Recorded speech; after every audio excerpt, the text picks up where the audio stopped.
Okay, then let's begin. Guys, we created PhotoPills to help you imagine, plan, and shoot legendary photos. We created to help you shoot legendary photos, not good photos, but legendary. And we do all our best to help you, to give you all you need. The education with our online academy, with the articles and the videos, and also with the inspiration, with the awards. I will explain you the awards later. And also we give you all the tools so you can plan your photo ideas and come up, you can take a location and start brainstorming about different photos with the sun, with the moon, with the Milky Way. So you can use PhotoPills to plan them. This is to find the right shooting spot and the right shooting date and time. You can go and capture those photos, and it's our dream. Help you guys get the photos you wanna get, to tell the story you wanna get. So if I go to PhotoPills, I'll just tap here to make the magic. Oh, do you see the phone now? Awesome. So if I go to PhotoPills, you know that PhotoPills has 3 menus, right? The Academy, the Pills menu, and my stuff. And those of you that have been following us for a long time, you know that the next thing you need to do when you download PhotoPills is to enable the widgets. And what the widgets are? What are the widgets? The widgets is just a shortcut to the key, sun, moon, and Milky Way information. They are accessible outside the app. On iOS, if you swipe your home screen to the right until you get the widget screen, and in PhotoPills in iOS you have 3 widgets. The widgets locate where you are. In this case, I'm in Madrid here. And what you get here is the sun, moon, and Milky Way information for the current date. This works offline, so if you're traveling, it's awesome. You just need to swap. Let me do it. Swap the screen and have all the information for the day, for your current date and your current location. You can tap on the top of the widget to see more information. And here, what I have here is the sun information, sunrise, sunset, the light information, golden hour, blue hour, and astronomical twilight, the moon information, and also the galactic center information, the Milky Way information, and my 5 upcoming future plans, photo plans that I've created with the planner, and I've saved them. If you want to enable them, you just need to tap on the edit button you see at the bottom, right? Do it. I have a video explaining this. And on Android, you can go to empty home screen and do a long press on the screen until the widgets button pops up. When it pops up, you just tap on the widget and look for PhotoPills. You can drag and drop the widgets you like on your home screen. It works in a different way. But as I say, I have a video on the YouTube channel. You can check to learn more about how to enable the widgets and how to use them. Awesome. So we have the settings, we have the widgets, and yeah, for us, helping you nail the shot is so important. That's why we created the Academy, a free resource that you have also available in the app. This is connected to our website. And here you have the user guide, of course. It's an amazing resource for mastering PhotoPills. And also you have the videos that we have on YouTube and our how-to guides, our how-to articles, which are key. If you want to learn Milky Way, you have the Milky Way guide here, sunrise, sunsets. And somebody was asking me about the total solar eclipse in 2024. Here you have an article on that. Make sure that you check our articles. And also, if you want to rate the app, please give us 5 stars. Please, 5 stars for the app. If you want to do it, you can do it directly from the rate the app from the Academy. Do it. 5 stars. 5. Awesome. Okie dokie.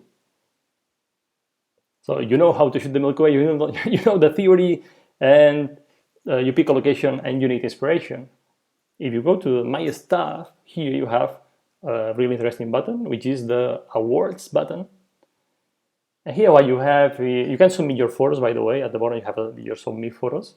When you submit your photos, what we do is we collect all the photos and we pick a photo every day and we feature it on our Instagram account and also within the app. And I love the awards because for me it's amazing to see how you guys have imagined, planned, and shot these amazing photos.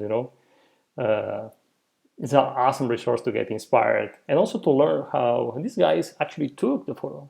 They share. You guys are awesome. You share the story behind the photo and also the EXIF data, the focal length you use, the aperture, shutter speed, ISO, and everything, and that helps a lot to learn photography.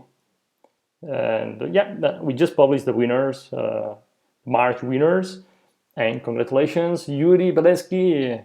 Awesome. That's an awesome shot of the moon. Congratulations. Inspiration, learning, inspiration, and then what you need are the tools. Have learning pills, inspiration pills, pills that make your imagination fly. And then we have in the pills menu all the tools, all the pills. I know that the name of PhotoPills sounds a bit weird in English. It sounds like nasty pills, somebody told me. But we came up with the name because we are like doctors, like want to cure all the pains that photographers have when they are trying to get these amazing photos that they want to get, right? That's why we call it PhotoPills. So depending on the pain you have, you take one pill or another. It works like that. And here in the pills menu, you have all the pills. The planner is the most powerful tool, and the tool you should be using to plan your photos from home. You can plan photos from anywhere in the world. You can plan your trips from home, anywhere in the world. This is the way we do it, actually, when we plan our PhotoPills expeditions. We went to Namibia, we planned all the shots from home, from here in Spain, and 2 locations we've never had been before. So, and it worked. We got the shots. That's the way we love traveling. We imagine shots, we pick a location, a country, and we plan shots, and we travel to catch them, right? That's is the PhotoPills way. That's what we love. So use the planner to plan any kind of shot anywhere in the world. And we'll go really deep today in the planner. And then you have other tools that you don't always need to use the planner to plan your shots. Maybe depending on the needs you have, you can use the sun pill or the moon pill or the 90-hour pill, right? Or the meteor shower pill. You want to plan a meteor shower for the location you are. For example, if I go to the sun pill, it's amazing because it locates your position and it shows you all the key sun, moon, Milky Way events of the day on a timeline here, right? It's pretty cool. At the top you have the date and your location. In this case, I mean here in Madrid, as you can read. You want to change the location of the day, you can do it. Just tap on the settings button at the top right hand corner, and you can change the position and the day here. Just tapping on the settings on the right hand corner. You can also change the date by tapping on the arrows you see next to the arrows here. Here, this arrow here. If you want to change the date, I can tap the arrows. And if I double tap on the sun, I come back to my current date and time. Awesome. I love this pill because it works offline also. You don't need connection. And it gives me all the key info. For example, I know the golden hour begins at 8:05 today, or the sun will set at 8:41 p.m. So if you want to know, okay, what time is the sunset today? You can use the widgets, or you can use, for example, the sun pill. But above all, I love the sun pill because you can use the AR button at the bottom here. If you tap on AR, I love this. You have the horizon here, and the sun at the current date and time. Here you have the date and the time, and the sun path. So I know the sun is setting over there, and this morning the sun rose over there. Amazing. And also you have the light info on the sun path. So, when it's orange, it's golden hour, daytime, golden hour, and then blue hour, and you have the twilights here. And you can swipe. If I swipe this my finger on the screen from right to left, you see how the sun moves across the screen. And this is an amazing tool because if you have, for example, a mountain, a building, or something, you can really figure out what time the sun will hide behind the mountain or the building just by swiping your finger on the screen and see how the sun moves, which is pretty cool. If I double tap on the time on the center of the screen, the time comes to now, which is awesome. By the way, here you have my set, my 2 lights and another light there, which is amazing. This is my flat, my home. I'll leave here with Katnina, my girlfriend. Beautiful, beautiful. So awesome. This is for the AR. We use it when you're on the spot, on the location, and you want to figure out where the sun will rise, for example, or where the sun will set. When you're in the field, you can use the sun pill. You don't need to go and always use the planner. We do use the planner a lot in the field and at home, but this comes pretty handy. Okay, this is for the sun pill. If I go to the moon pill, it's the same, but with the moon. Again, it locates myself, it locates me, it gives me all the moon key information for the day. For example, here I can read that the moon set, the galactic center becomes visible today here at 3:03 a.m., 3:06 a.m., and the moon sets at 4:29 a.m.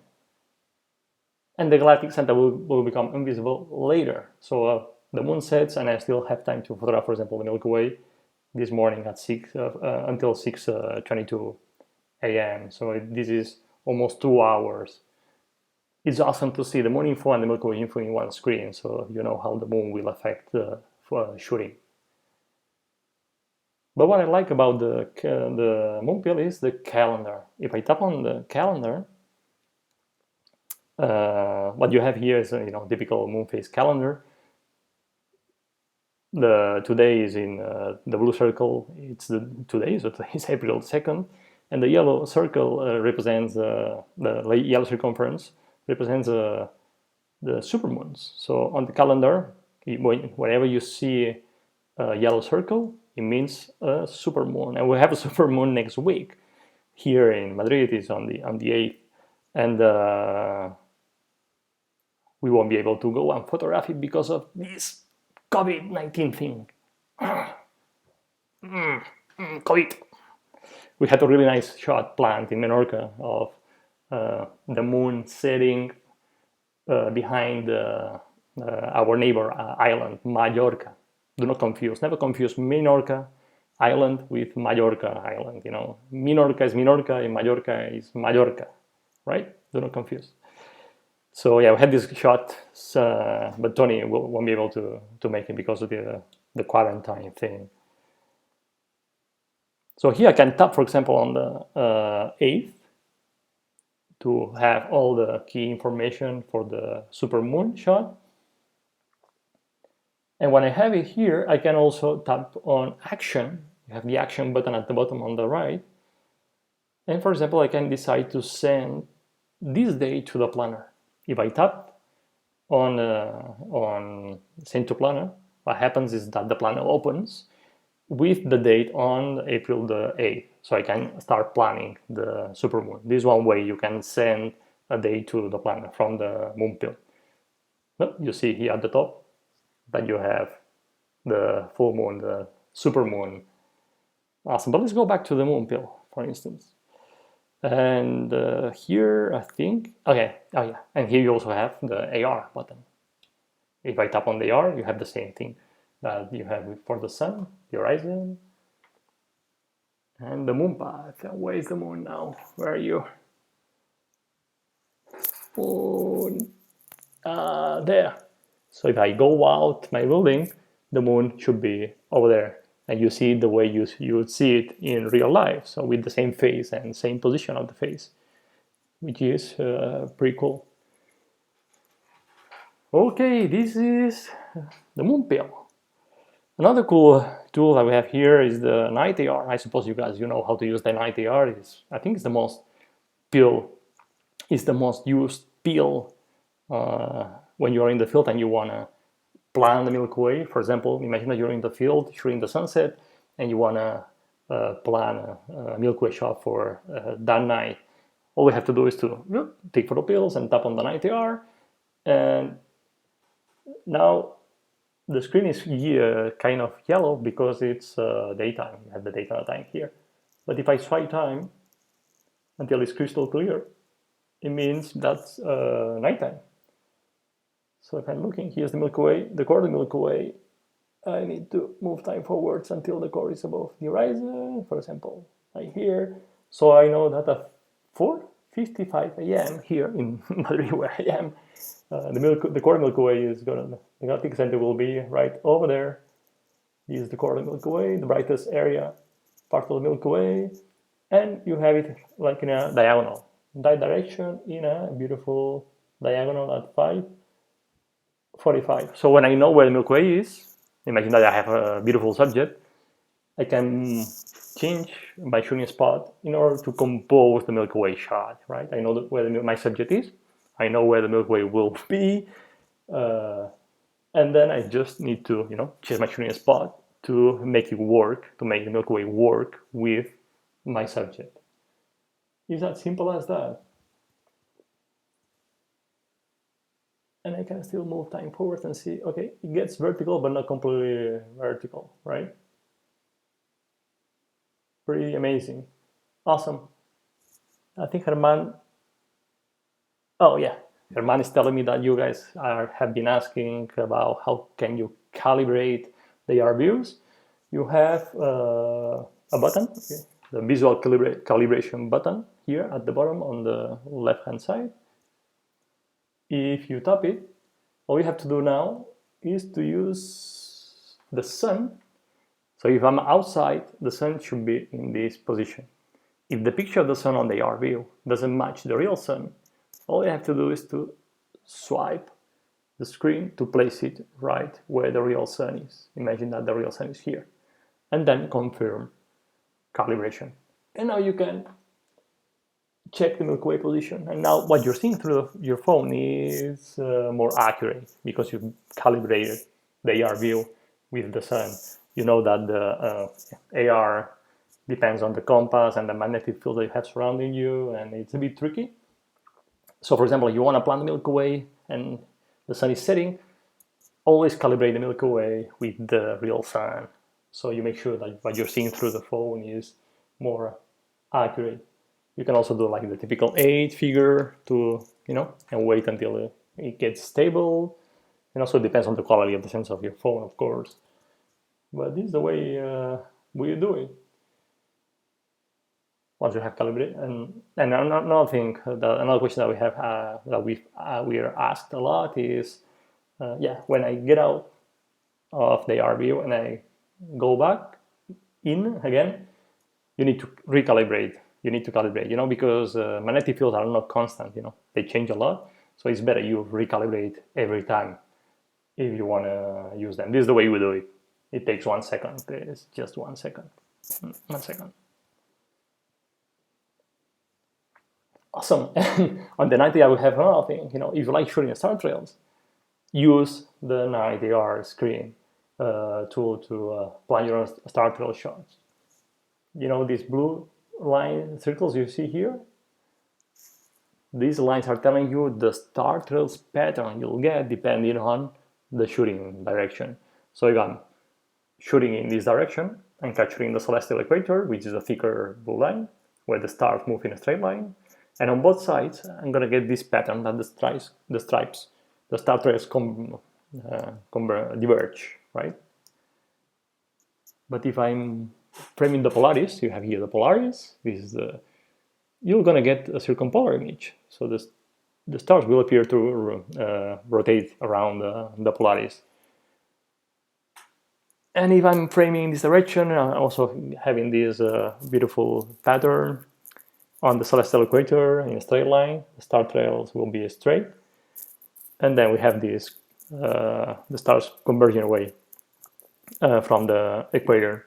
And if I'm framing south, then the stars will describe arches above my subject. So for star trails, you have your subject, and then you decide the pattern you want to match with your subject.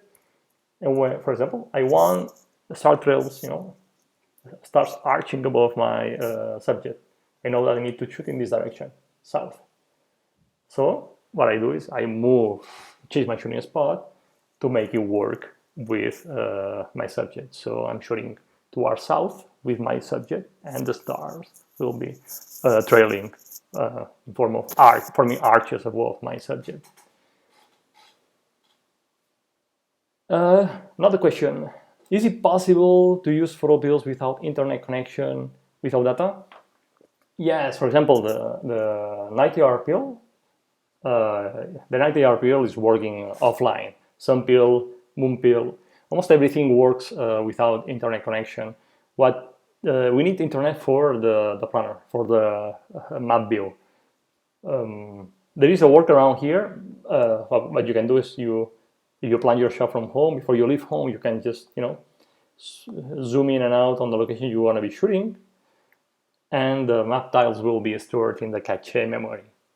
So you have them at least available when you're in the field.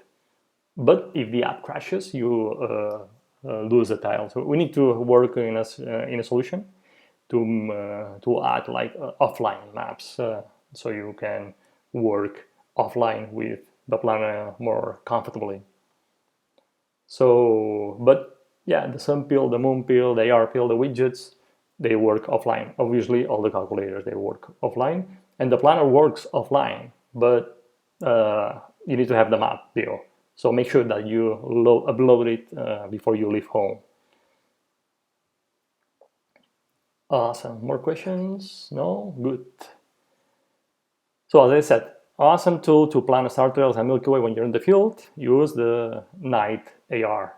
Super powerful, because you can visualize where the Milky Way will be, and in that direction the stars will describe the star trails pattern you want. So when you know where the Milky Way will be or the pattern you want, you can just move and choose your shooting spot to make it work with your foreground. And now I'm gonna drink something because I'm going super fast. Is it too fast? Maybe, I don't know. Ay. Okay, dokie. Let's continue. Seeing the sun, moon, and the night they are. If you like photographing meteor showers, I love using the meteor shower pill. It's so easy. If you tap on meteor showers, all you have to do is to tap on calendar here at the bottom, and then you choose the meteor shower you want to plan. And here, for example, this year the purchase are going to be amazing. You see this blue like energy bar you see next to the meteor shower. This gives you information about the quality of the meteor shower. So this year the purchase is going to be amazing, and it's giving you the local information, local peak time and local meteor shower rate. If I select it, I get into the screen to see more information about this meteor shower. And then if I tap on the peak at your location, the first row, I've selected the purchase, and this is gonna be, you have it at the top, on Thursday, August 13, 2020 at 1:53 a.m. That's the peak time. I've selected the peak time, which is pretty cool. So I know that on August 13 here in Madrid, the peak time is at 1:53 a.m. This is local time, which is amazing, And I'll have, the meteors per hour is going to be more or less 555 meteors per hour, which is not too bad. It's pretty cool. It's worth trying, getting out there and planning the Milky Way. I am planning the meteor shower, the birthdays this year. So go for it. If I scroll down, you have this nice graph. I can move this graph and see the meteor shower rate throughout the night. So I know when to start shooting. Maybe start shooting around 10 p.m. and for the birthdays I should be shooting until the end of this intensity curve around 6 a.m. in the morning. 6 a.m. I love this graph. You see the graph of meteors per hour, so you know when is the peak and when you should start photographing the meteors. Usually for meteor showers, it's better to shoot the whole night. The more time you shoot, the better, the more meteors you'll capture. And the last thing I want to explain you about this pill is the AR. Again, if I tap on the AR, I have the horizon, and what I have here, which is super important, is the position of the radiant. You know, the radiant is that spot in the sky where the meteors appear to converge, and you can swipe the screen to see how the radiant moves across the sky throughout the night, which is pretty cool. You know, knowing where the radiant is important for many reasons. You can decide to frame the radiant to create this effect where the meteors appear to converge. You can create this effect in post-processing, or you can just frame away from the radiant to try to capture longer meteors. So knowing where the radiant will be is important, and now it's super easy when you're using the Meteor Shower Pill, the AR button here. Another thing you can do in the AR, your phone allows you, is to switch the angle of the field of view. At the moment I'm using 56 millimeters, but if I tap it, I can change it to 52. It gets a more closer look. I prefer the wider, the better for the AR. So that's another cool tool about the AR views. If your phone has multiple cameras, you can use different field of views. Focal length, I'm sorry. You can use different focal lengths, which is pretty cool. Okay, let's go back to the menu. Let's continue. Oh, here we are. Okay, and then before I go to the planner, it's 7:30, so I'm doing good. I'm going fast. I hope I'm not going too fast. So before I go to the planner and do some examples, I want to go over the different calculators. For example, the exposure calculator. Do you guys know how to use the exposure calculator? You can use the exposure calculator when you're shooting long exposures with ND filters to work out the equivalent exposure time when you're using the filter. The way it works is super simple. In the test settings, you need to introduce the test shot settings. Usually when you're shooting long exposure with filters, what you do is you shoot a test shot to make sure that the exposure is right. You know, the test shot usually has a shorter shutter speed. For example, if I'm shooting at let's say f8, imagine that my test shot that gets my exposure right, f8, 1 divided by 2 seconds, for example, and at ISO 100, for example. Okay, imagine that with these settings, I'm getting a shot correctly exposed. Okay, but I don't want to shoot the final photo at 1 divided by 2 seconds. I want to shoot a longer exposure. So I'll need to use a filter, ND filter. Then in the equivalent settings, you need to set the final settings you want to use for the photo. In this case, I'm going to use f8 again, and ISO 100, and then I'm going to use a 10-stop filter. Here you can change the filter. In this case, I'm going to shoot with a 10-stop filter. And the calculator is giving me that the shutter speed I need to use to have the same exposure than the test shot is 8 minutes 32 seconds. So I need to be shooting during 8 minutes 32 seconds to have the photo correctly exposed, because the test shot was correctly exposed. But obviously I'm gonna get an effect that the long exposure will give me, like a silky water, for example.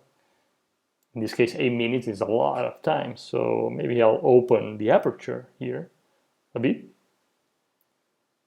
and get the exposure to 4 minutes 16 seconds. It's super simple. Take a test shot of the scene to get exposure right, get those settings, introduce them to the calculator, and then in the equivalent settings, you have to introduce the settings you want to use for the final photo, including the number of stops of your filter. And the calculator will give you the shutter speed you need to use to get the effect you want and the exposure right. As simple as that. The exposure calculator is awesome for ND filters calculators. calculations. Okie dokie, let's go to depth of field. I suppose you guys know how to use these tools. Depth of field calculators are very common out there. But if you want to work out the depth of field, you just need to go to the depth of field calculator here. You need to set your camera. I'm using the Nikon Z6, which is the camera Antoni Clader is using. Remember the photographer of the team, of the PhotoPills team. And then you have the camera, and then you need to set the focal length. Let's say I'm shooting with a 85 mil for a portrait photo at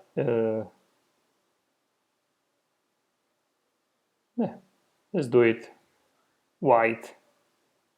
Okay, and I'm shooting from 3 meters. My subject is at 3 meters. And below, you have a table and also a picture with the depth of field information. The first row is the hyperfocal distance, which is a really interesting distance or parameter for landscape photography. And then I have the depth of field near limit, the depth of field far limit, and the total depth of field. In this case, I'm getting 0.21 meters, like 20 centimeters of depth of field.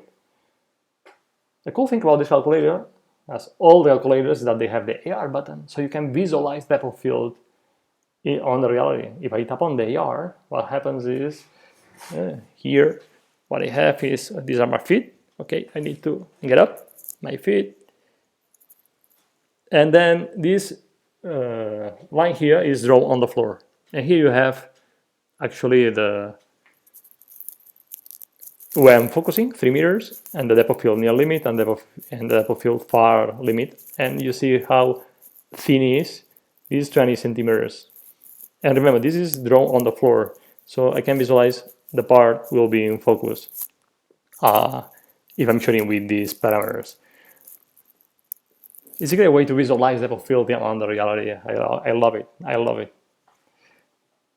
Okay, let's go back to the menu. Depth of field. You want to work out the hyperfocal table. You also have like the hyperfocal table directly here on the menu. And again, you choose your camera, and then on the table, depending on the focal length and the aperture, you can find the hyperfocal table.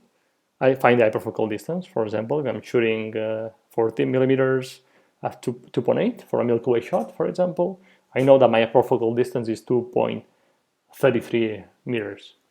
And what's hyperfocal distance? Do you know what the hyperfocal distance is? We use it a lot. Antoni uses the hyperfocal a lot for landscape photography and also for night photography when he wants to get the shot in one photo. You know that you can focus on the stars, but you can also focus at the hyperfocal distance. So what's hyperfocal distance? Hyperfocal distance is the shortest distance you can focus your lens that gives you in focus the stars, infinity.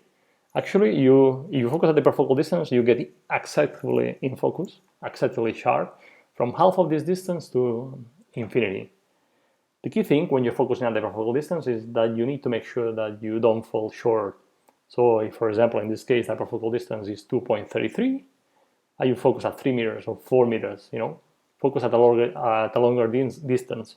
Just find something that is at 3-4 meters and focus at that thing. If your subject is behind hyperfocal distance, focus at your subject. The stars will be in focus and your subject will be sharp, super sharp.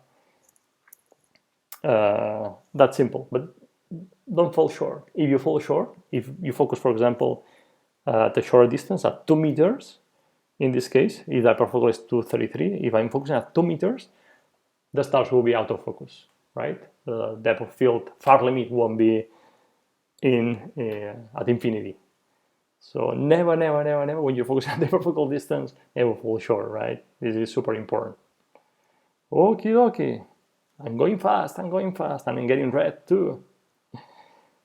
Okay, so many things to go over. Oh yeah, another great tool, the field of view tool, the FOV tool.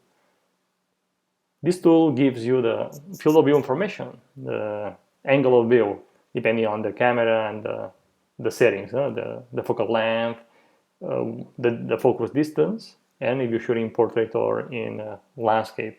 And you have information on the table with the angle of view and also the field of view in distance. But the cool thing is the AR, again, if I tap on the AR, I can visualize what will be in the frame on the AR view. All I have to do is to tap. If I'm here, okay, I'm gonna get this thing in the frame. So it's a great viewfinder. If you want to change the focal length, just go backwards and change it, for example, to 50, and you can see the difference, right? So you can make a better assessment on which focal length you want to use depending on what you want to include in the photo and exclude from the photo. I love this tool. Hop, hop, hop, hop. Portraits over there. Okay. Field of view. Awesome tool. Let's go down and get serious. Okay, the spot stars calculator. Super important when you want to shoot the Milky Way and want to work out the maximum exposure time you need for the Milky Way, so the stars are pinpoints, appear bright dots in the photo and not trails. Tap on the spot the stars, and again here choose your camera, your focal length, aperture. For the declination, leave it to 0. This parameter is 0, and for the accuracy, leave it to default, right? Like I have it. I have them here. I have a question.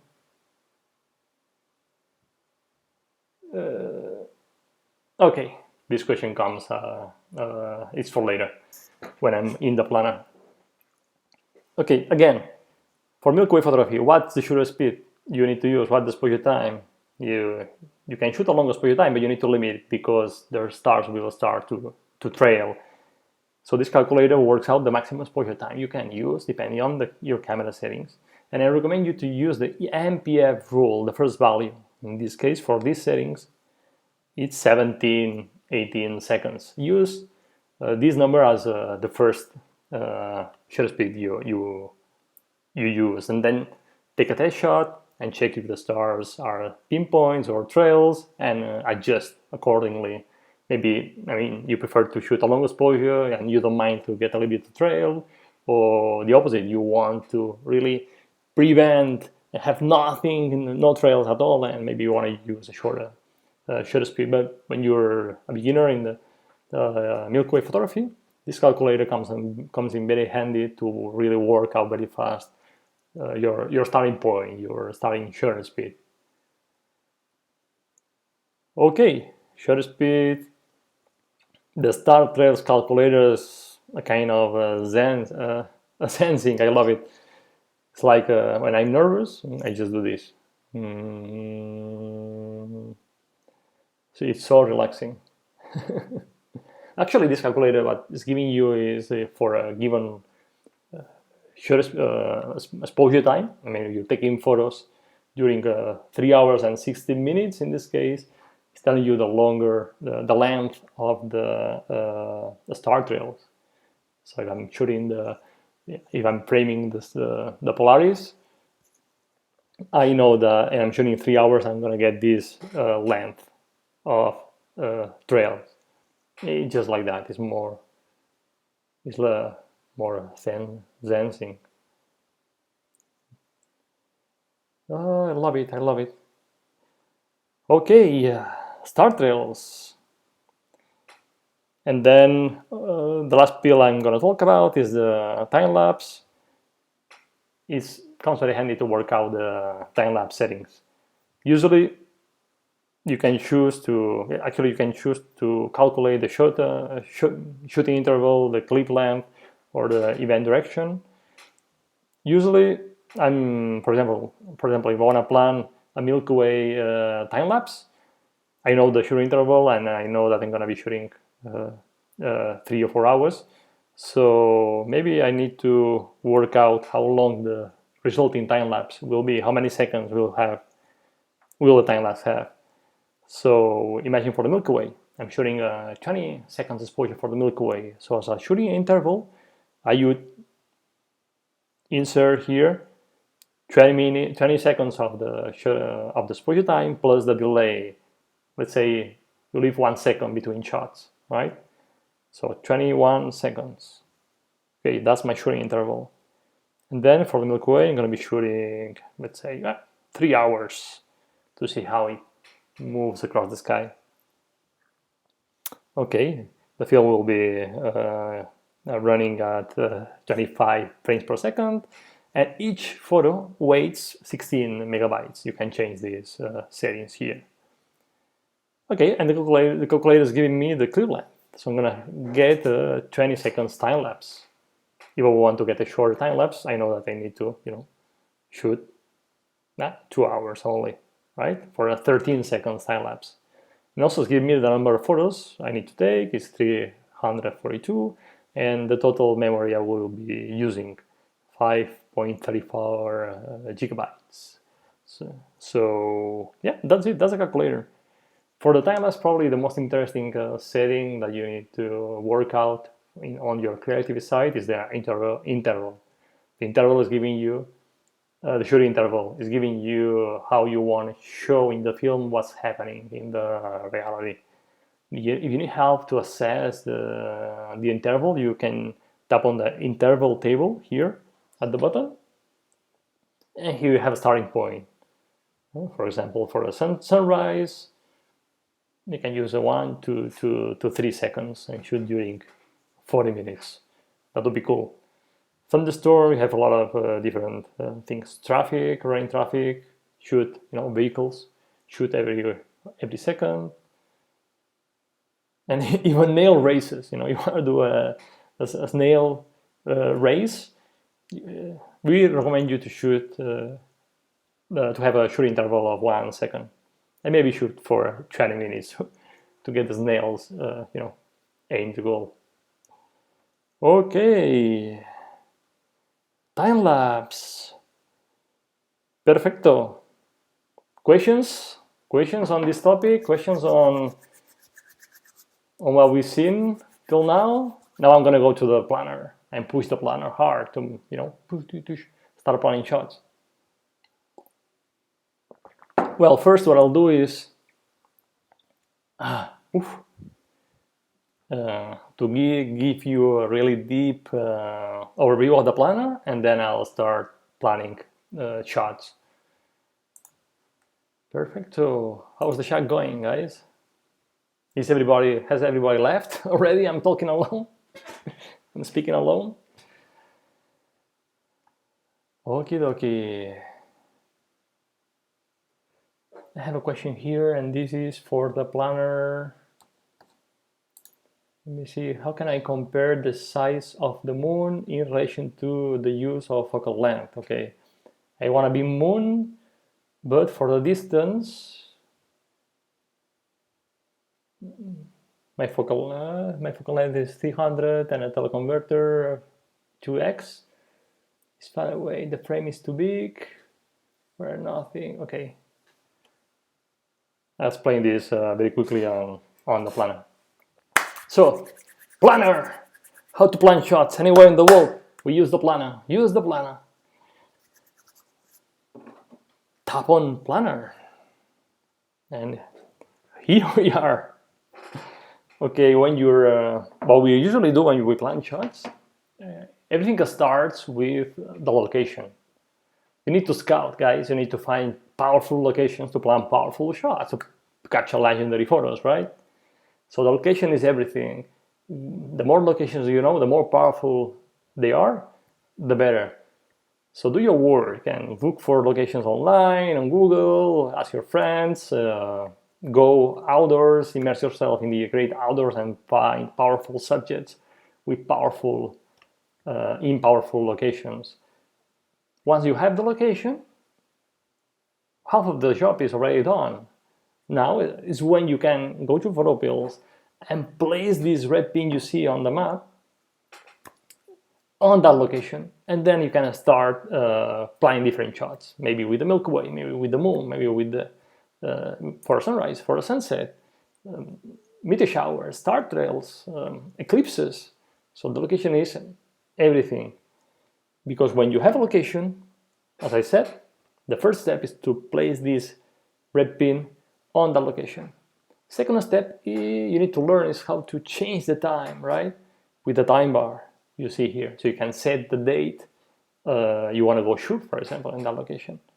And the third step is to really understand the sun, moon, and Milky Way information and all the information both on the map and on the top panels. You can swipe the top panels to change the panel, right?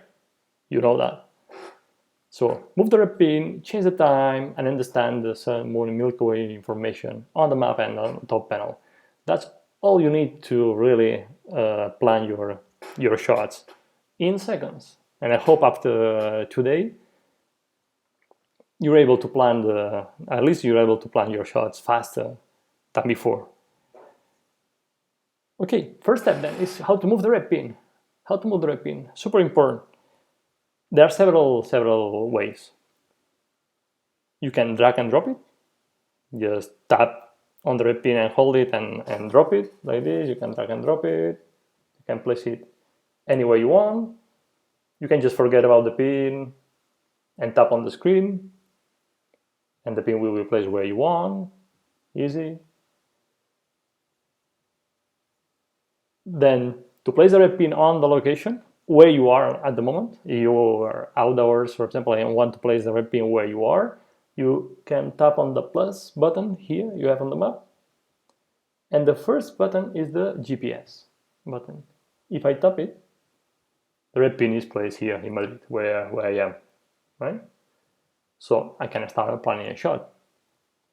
Or, for example, if you're walking, exploring, scouting, and you find a nice tree, a nice rock, a nice subject, you can just walk next to your subject, tap on the GPS button, and then you can save this location as a point of interest. And to save, you just need to tap on save.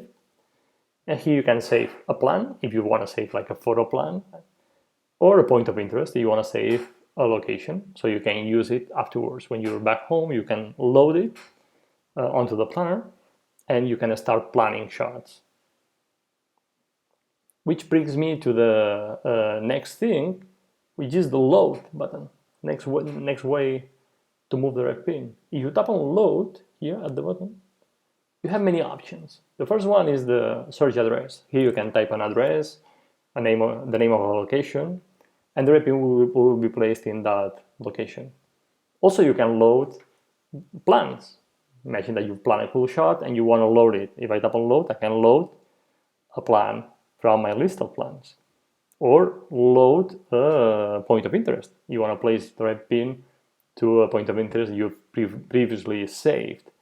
You can also place the red pin to the two coordinates, the latitude and longitude. Maybe you're working with Google and you find a nice spot and you pick up the latitude and longitude. You can introduce them here, and the red pin will be placed in that location.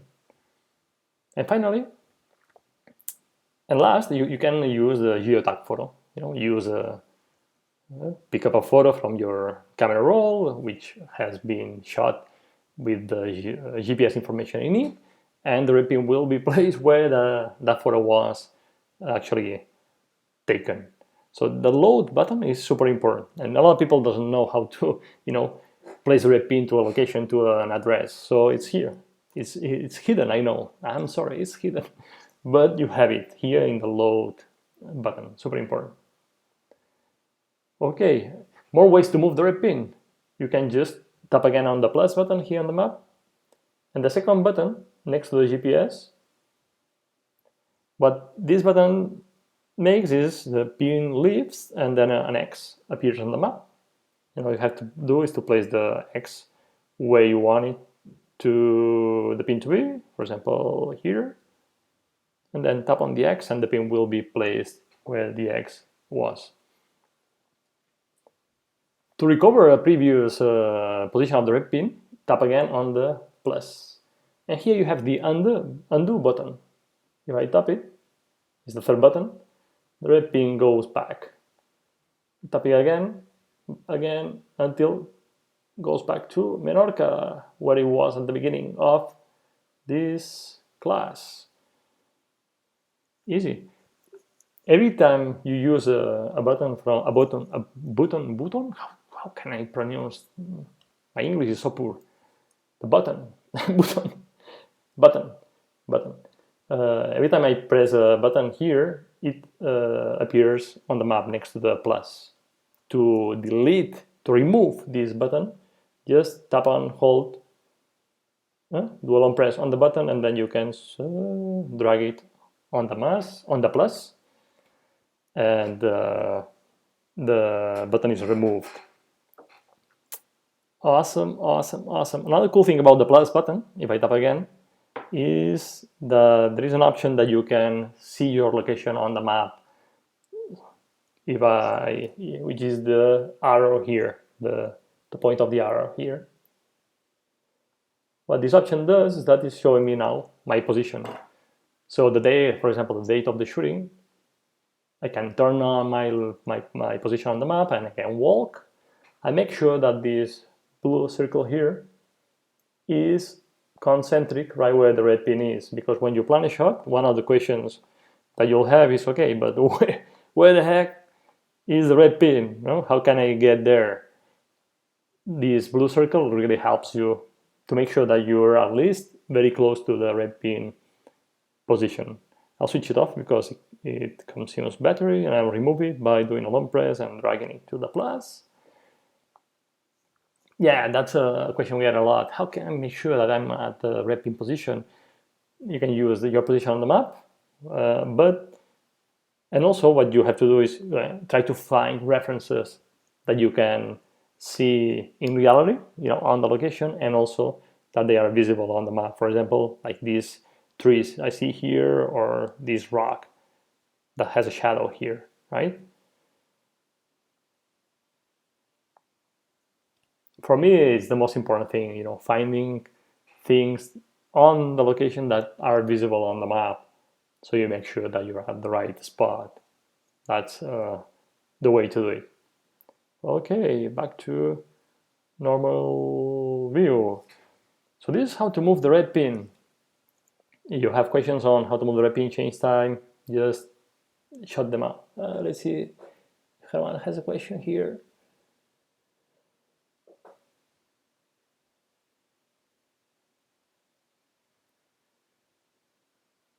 Okay, Frank Crispo is asking me, every time I'm getting into PhotoPills, PhotoPills is showing me the date. Actually, now I'm going to explain you how to change the date. But yeah, when you get back into the planner, you'll see the things, everything is where you left. The date is where you left it, and the red pin is in the location you left the planner. So you want to reset the day to now, all you have to do is to double tap on the center of the time bar. Oh, by the way, now it's 8 p.m, so everybody is like applauding for the help.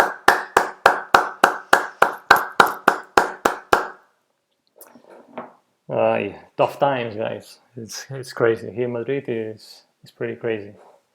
I hope you guys are safe. Stay home. It's critical. It's critical. You stay home. Stay safe. Okay. Yes, you wanna, you can swipe the time bar to change the time. Yeah. See, it's pretty easy. If you want to get the time back to now, just double tap. Double tap at the center, and it sets the time to now. If you tap once on the time bar, you access the calendar, and here you can tap on now also. Tap on now and set the time to now, but also you can set a future date with the calendar. This is a cool way to set the date to a future date. Just tap once on the center of the time bar, and that's it.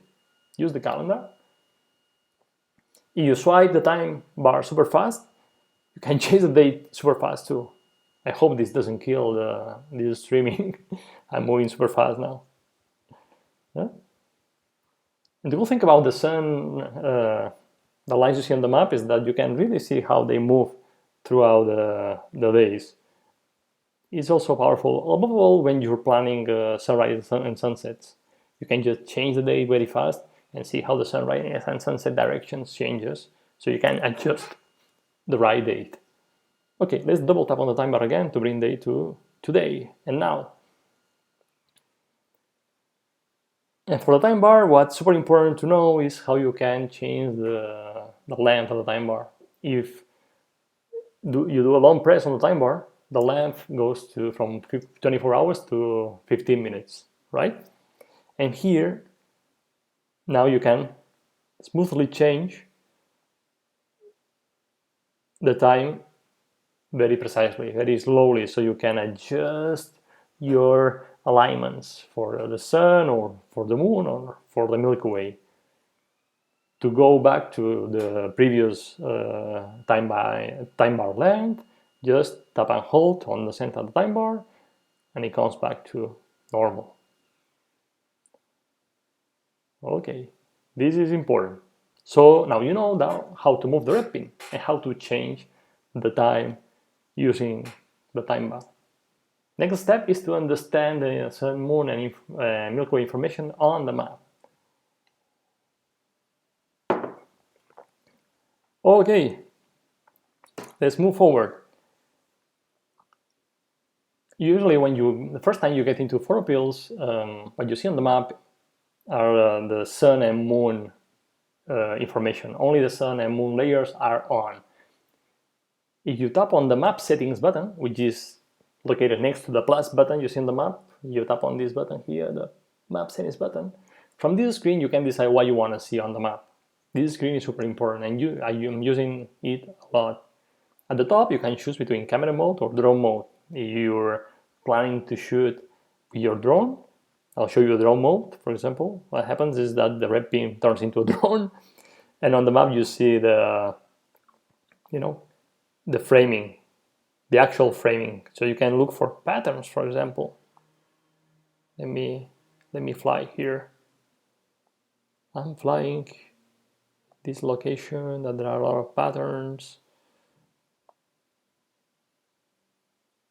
So you can fly your drone and find cool things, right? For example, this.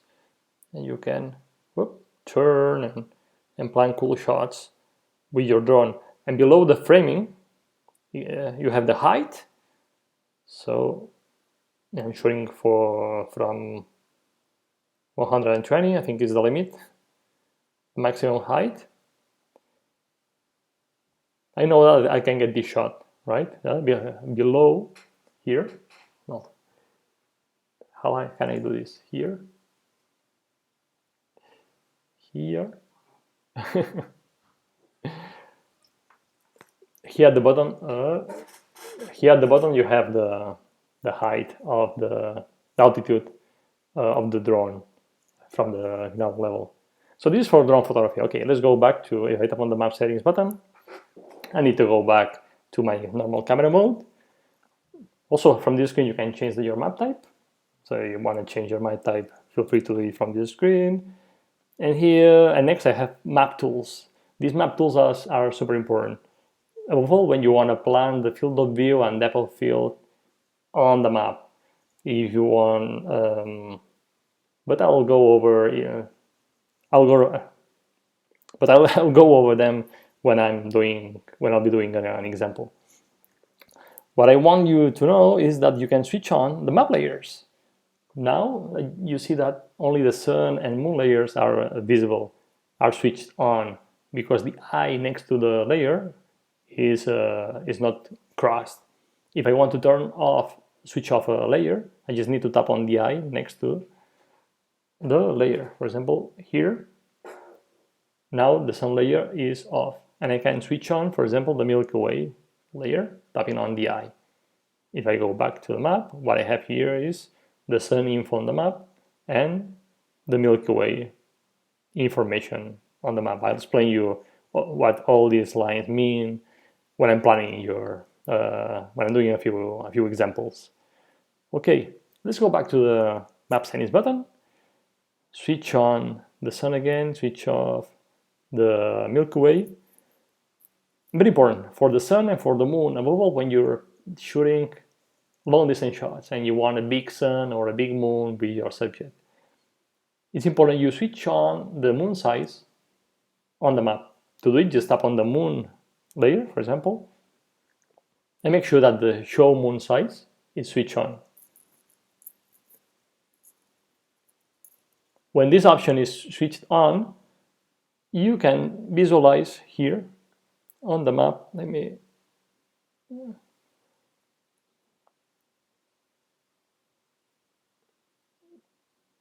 You can visualize the size of the moon on the map. So this blue area you see, it represents the size of the moon, so you can compare it with your subject, which is pretty cool. The thin blue line, it tells me the direction where the moon will be for the selected date and for the selected time.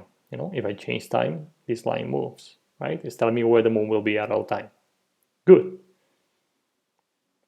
Super important, switch on the moon size on the map. Let's go back to the map settings button again, tap on the button. And here you have the sun layer, moon layer, Milky Way layer, you want to plan the Milky Way. You can also have the Meteor Showers layer, you want to plan Meteor Showers. And also the eclipse layer, you want to plan, for example, the eclipse for 2024. You can upload, where are you? This one, the April 8, 2024, this is the total solar eclipse. If I select it, the tile is loading, and here on the map, I have all the information I need to plan actually the shot, you know, the path of totality, which is crossing the US. There's gonna be a huge eclipse in the US. This is the eclipse tile I would use to plan the total solar eclipse. I'm not going to plan it now. I'm just going over all the map layers. Go back to the map layers again. Switch the eclipse off. Okay, this is more or less the way it works. Important, every time you wanna, plan the Milky Way, or you wanna plan the Milky Way and don't see the Milky Way information on the map, tap on the map settings button and tap on the eye next to the Milky Way layer to switch it on. Right? I'm going to switch it off because now I don't want to plan the Milky Way.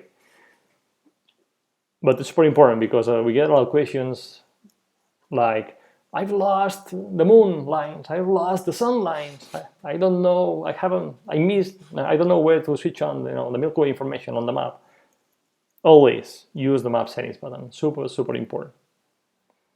Let's see if I have questions here. Okay, for now, we're good. Okie dokie. You know how to move the red pin. You know how to change the time. Now you know how to switch on and off the information on the map. And I think the best way I can help you understand how to use the top panels and understand all these lines that you see on the map is by doing a real example. So let's do it. And I'll go from start to finish, from the easiest planning examples to more advanced, moon with buildings and size of the moon with buildings and stuff. Okay, let's go to it. First example, what we love doing. We love picking a location and brainstorm. We pick a location, we bring the red pin to the location, and we start planning shots with the sun, with the moon, with the Milky Way throughout the year. We love that. We all love shooting locations in multiple different situations. So let's do an example. Tap on the load button, and I'm gonna load our famous natural arch. Pont, then Jill. Pont, then Jill. And here I choose the result, and the pin is placed right on the arch.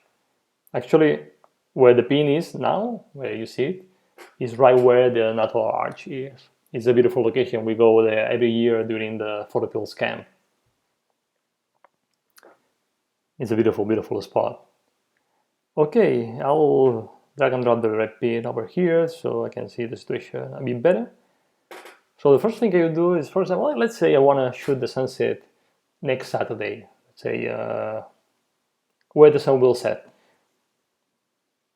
Double tap at the center of the time bar to bring day to today, and now you can swipe the time bar until it's Saturday, right?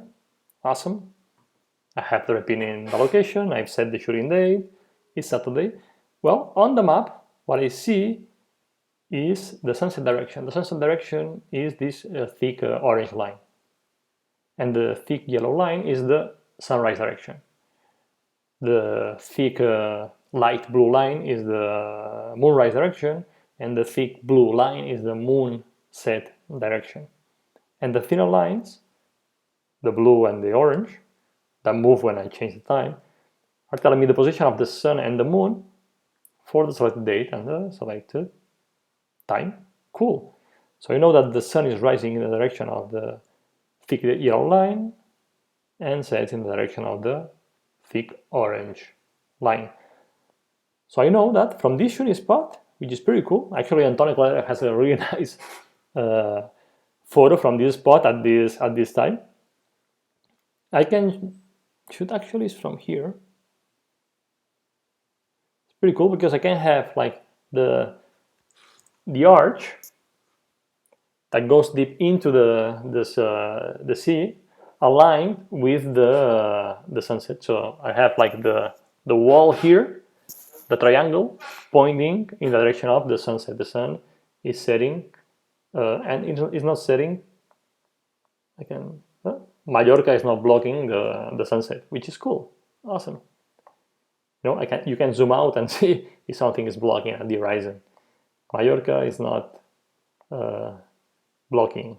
So this is a pretty cool shot, and it's a pity we need to be at home, because this is a photo that Antonio could take this weekend or next week. Actually, as I said, if I change the time forward now, just by swiping the time bar, I see how the direction of the sunset moves towards the north in this case, because we're getting into the summer here in the northern hemisphere. So I can, for example, I can go to, I'm on actually in April 28th. Yeah, the sun is setting in this direction, so at this time the sun is setting further away from the natural arch piece of land. You know, that could be another cool shot. But what's important here that you need to understand is that just by swiping the time bar, you can adjust the date so the sun is setting right where you want. That's the beauty of the sun. The moon is more complicated. When I change the date, the moon sets in a different location, and the phase changes a lot, so it's not the same. But for the sun, just by swiping the time bar and changing the date, I can visualize how the sunset direction changes, so I can choose a better shooting date. As simple as that. Okay, so I've said on Saturday I can shoot this shot, which is pretty cool. The sun next to the natural arch with a wide angle lens, for example. That's one option. Cool. And what about getting the sun under the arch? When the sun is setting under the arch, the first thing I need to do is to scout the location and find the location that it's next to, it's low, next to really the sea level, which is this spot. From this spot, if you go there, you'll be able to visualize to see the horizon through the arch. You're at the sea level almost, and you see the horizon through the arch. So it's a good spot. You could photograph the sunset through the sun setting through the arch. Okay, I know the photo I want, but I don't know when it happens. How to plan it? Super easy. What I do is I swipe the top panels to... Actually, I forgot to say one thing, is that on the top panel, on this panel, you have the time. Okay, sunrise and sunset times, and moonrise and moonset times. So, for example, on this Saturday, I know that the sun is setting in the direction of the thick yellow line, thick orange line here. At what time? At 8:12. So I have the shooting spot where the sun will be and the time the sun will be setting. So the top panel is super important. Okay, let's go back to my plan. I place the pin in my shooting spot, and when you know the shooting spot and you know the photo you want, and you need to figure out how to when it happens, I'm using the find tool, the find button you see below the time bar here. But first, I like to place the black pin on the location right where I want the sun to be in this case. So to switch on the black pin, I'll go to panel number 2, and I'll tap on the button on the panel. The black pin appears on the map, and I'll place it right where I want the sun to set. Just right, under the arch. Awesome. I always do this. I use the black pin always to either to place it on my subject so I know where it is at all time when I'm aligning a shot, or when I'm planning to use the find tool, I like to place the black pin where I want the sun or moon to be. Okay, I have it. Then tap on find, and here on Android you have 2 options, sun and moon, and on iOS you have 4 options, but actually we only use 2. That's the reason on Android we only have 2 options. We only use sun at azimuth and elevation, and moon at azimuth and elevation, because these options allow us to decide right where we want the sun to be. The azimuth of the sun is the direction, right? And the elevation of the sun is the angle measured from the horizon to the center of the sun, or the center of the moon. So in this case, I'm planning a sun at azimuth and elevation, or planning a sun on Android. Awesome. Perfecto. And now I need to tell PhotoPills 3 things. First, the date range. I need to tell PhotoPills to look for possible dates, starting, for example, I will start today, and then I'll go in 1 year. So I'm telling PhotoPills, okay, I want to take this shot, tell me when it happens between these 2 days, starting today in 1 year. And then I need to tell PhotoPills where I want the sun to be. The azimuth, which is the angle measured from the north to the position of the sun, and the elevation, right? In this case, it's super simple because the azimuth is already set, because the yellow pin you see on the map is linked with the black pin. So I'm already set with the azimuth of the sun. I want the sun aligned with the natural arch. The yellow area you see is the error, or the tolerance. It's always interesting to have a tolerance. You see that I'm planning azimuth at 245.02 plus minus 2 degrees. This is the tolerance. You can change the tolerance tapping on the numeric button you have at the bottom.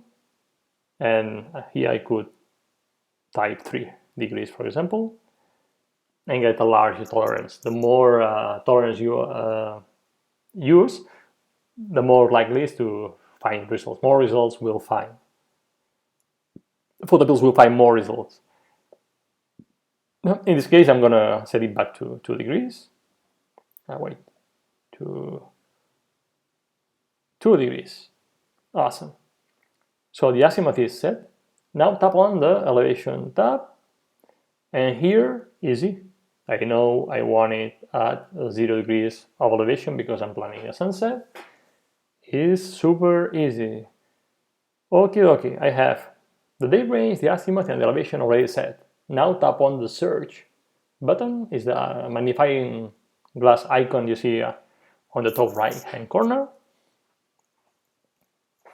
And PhotoPills, it shows me on a table all the possible days the sun will be within the surge, the parameters of the surge.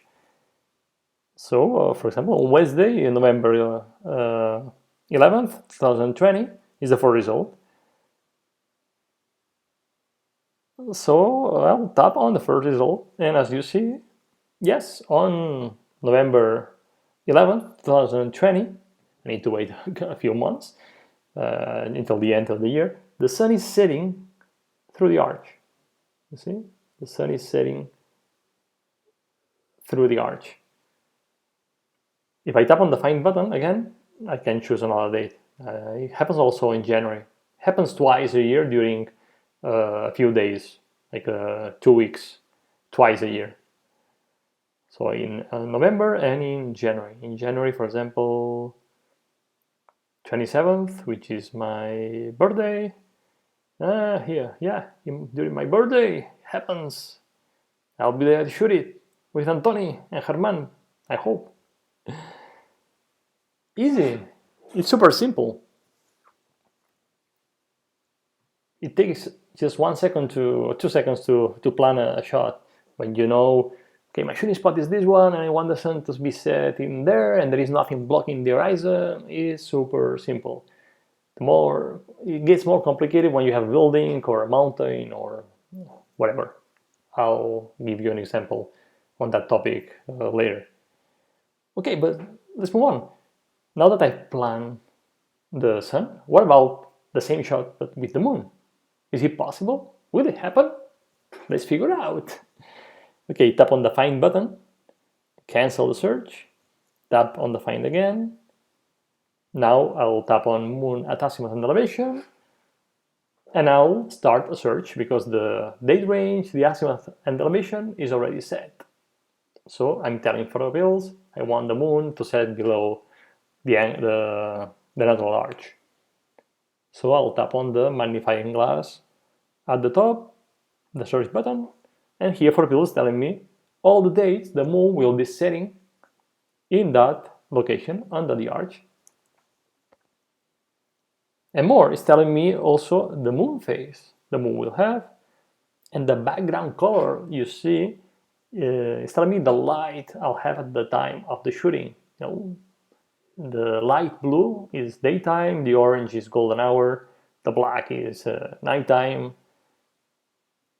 So for example, let's pick, and if I tap on the face here at the top of the table, they have the face word. If you tap on face twice, you can sort the table by moon phase, so you can get the full moons first, which is amazing. For example, okay, in August and in June, I have this shot. Let's check June the 5th, 2020. Okay, on June the 5th, 2020, at 6 minutes, at 6 a.m., 6:01 a.m., the moon is setting through the arch, which is pretty cool. So you know this shot is happening on June the 5th. And if I tap on the Find, tap on the Find button again, I can do a search again. Okay, here. I was here. I also can check the first result, which is in August the 4th. Again, as you see, the moon is setting through the arch. So I know when I know when the sun is setting, pretty cool. I know where the moon is setting, which is another pretty cool shot. Now, when I plan a shot, I can save it to have it for later. You can tap, if I tap on Save here at the bottom, you can save a plan, you can add a name, tap on New Plan, and add a name, and save it. Moon under Jill. Okay.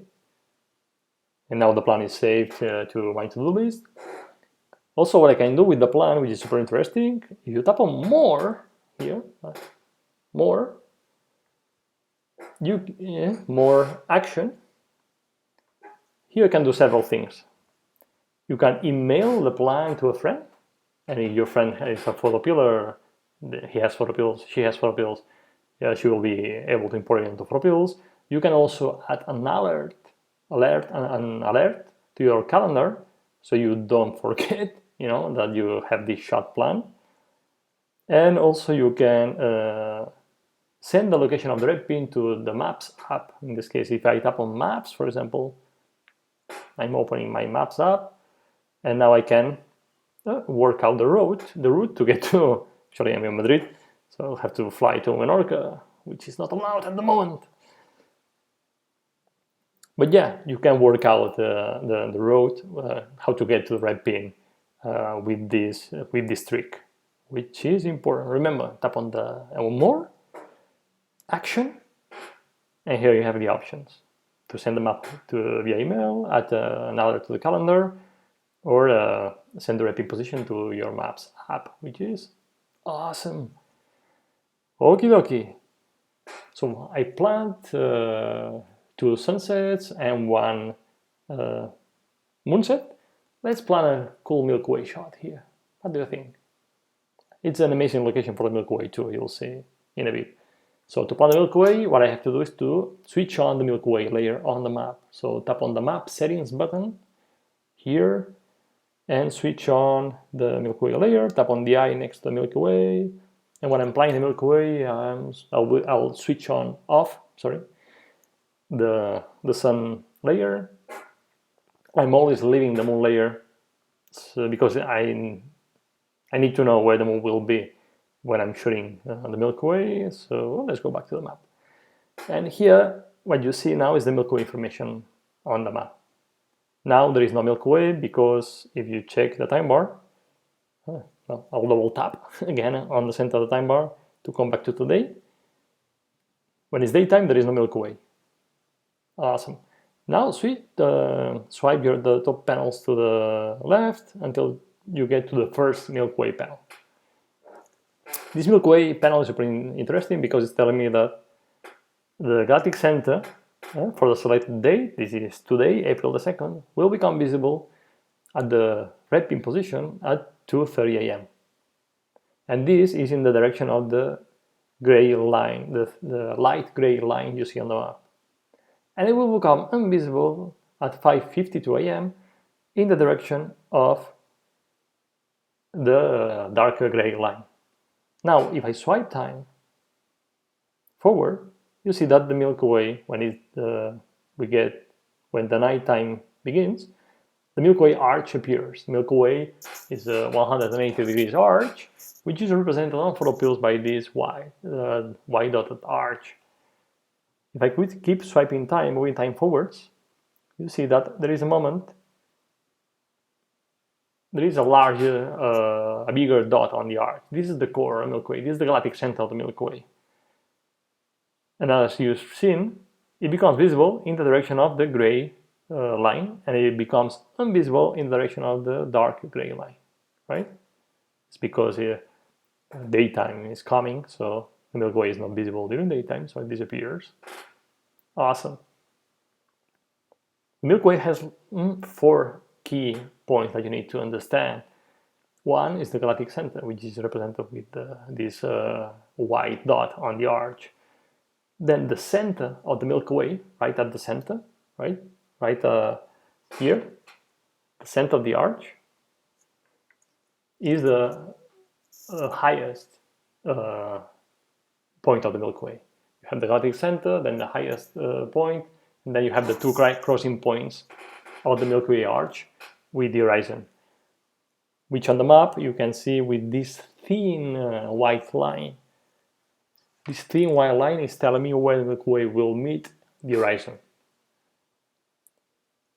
Pretty cool. So just by looking on the map, I know where the Milky Way will be. In this case, it will be away from my subject, my arch, where the black pin is. If you need to understand, one of the most difficult parts of understanding the Milky Way position, just by looking on the map, is the slope, if it's a diagonal, vertical, or horizontal. That's why if you swipe the top panel to the second Milky Way panel, here you have a picture of the Milky Way which is telling you if the Milky Way is low in the sky, like this, it's pretty horizontal, Note that the arch is very close to the larger circumference. This means that the Milky Way is super horizontal. When it gets more vertical, look at the picture on the top panel, it's getting more vertical. Like now that we have a nice diagonal. When the Milky Way arch gets closer to the center, where the red pin is, the Milky Way gets more vertical. And also you can use the night AR. Make sure that you use the night AR to visualize the Milky Way position in the sky, so you understand where it is. For example, if I type on the night AR, here I have the horizon, my first crossing point with the horizon, the galactic center, and the Milky Way is pretty low in the sky. You see? Another crossing point with the horizon, and the Milky Way arch is pretty low. Right? You look, the horizon and the Milky Way arch is pretty low. This is for, actually it's tomorrow morning at 3:36 a.m. So the AR is telling you what you'll see. It's another way to visualize the Milky Way position if you need help to understand the map information. For me, because I know I'm a Milky Way master, just by looking on the map, I know that where the Milky Way is going to be. And I know if it's going to be horizontal, vertical, or diagonal. And you should know it. If you plan a shot, go and take it, you'll know it. You'll master it super fast.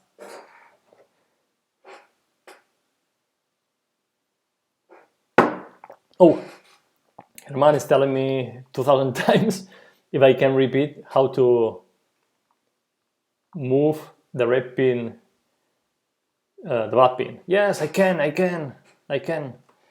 Black pin, you wanna switch on the black pin, just go to panel number 2, this one, where you, panel number 2, and tap on the button. Panel number 2 and tap on the button. Hop. That's easy. You can only switch it on from this panel, and you can only switch it off from this panel, panel number 2. And I'll get deeper into the panel number 2 when I'll plan a moonshot with the building. Okay, clear? Panel number 2, the button on panel number 2. That's it. And see if man is happy. How to show high black pin? Yes. Okay, I've done it.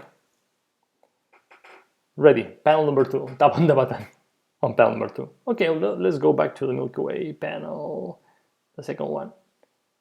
Okie dokie. Pretty cool. So I'm trying to plan a cool Milky Way shot here in the natural arch. I'm sorry. In Menorca. So today I know that, okay, Milky Way doesn't align with the natural arch. I'll have to go here, into the sea to photograph a panorama of the Milky Way with the natural arch. But it is not happening, so I need to be shooting from here, right?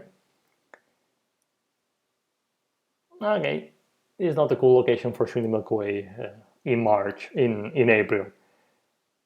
How can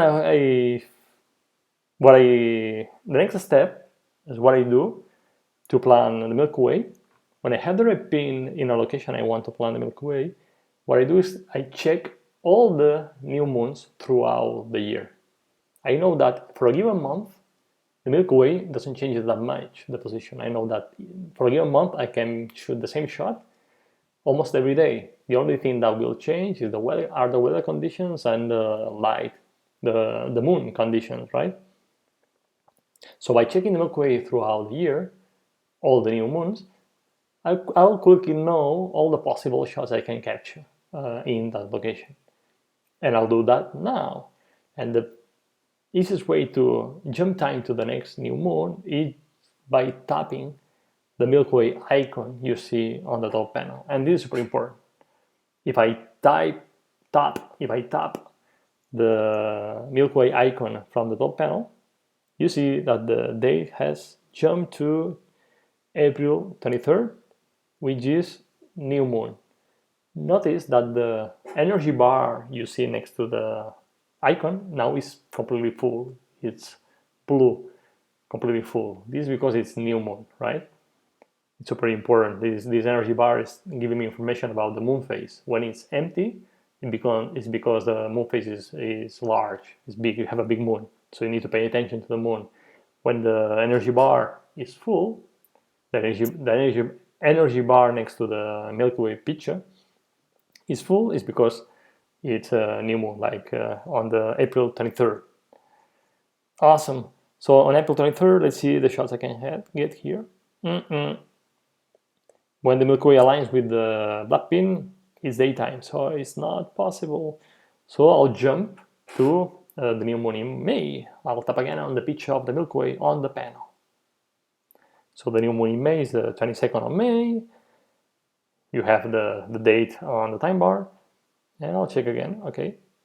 The Milky Way gets more vertical, but it doesn't align with the arc. Maybe I can move, and try to shoot it from here and get it. But when it aligns, it's not. It's daytime. It becomes daytime, so it's not possible in May.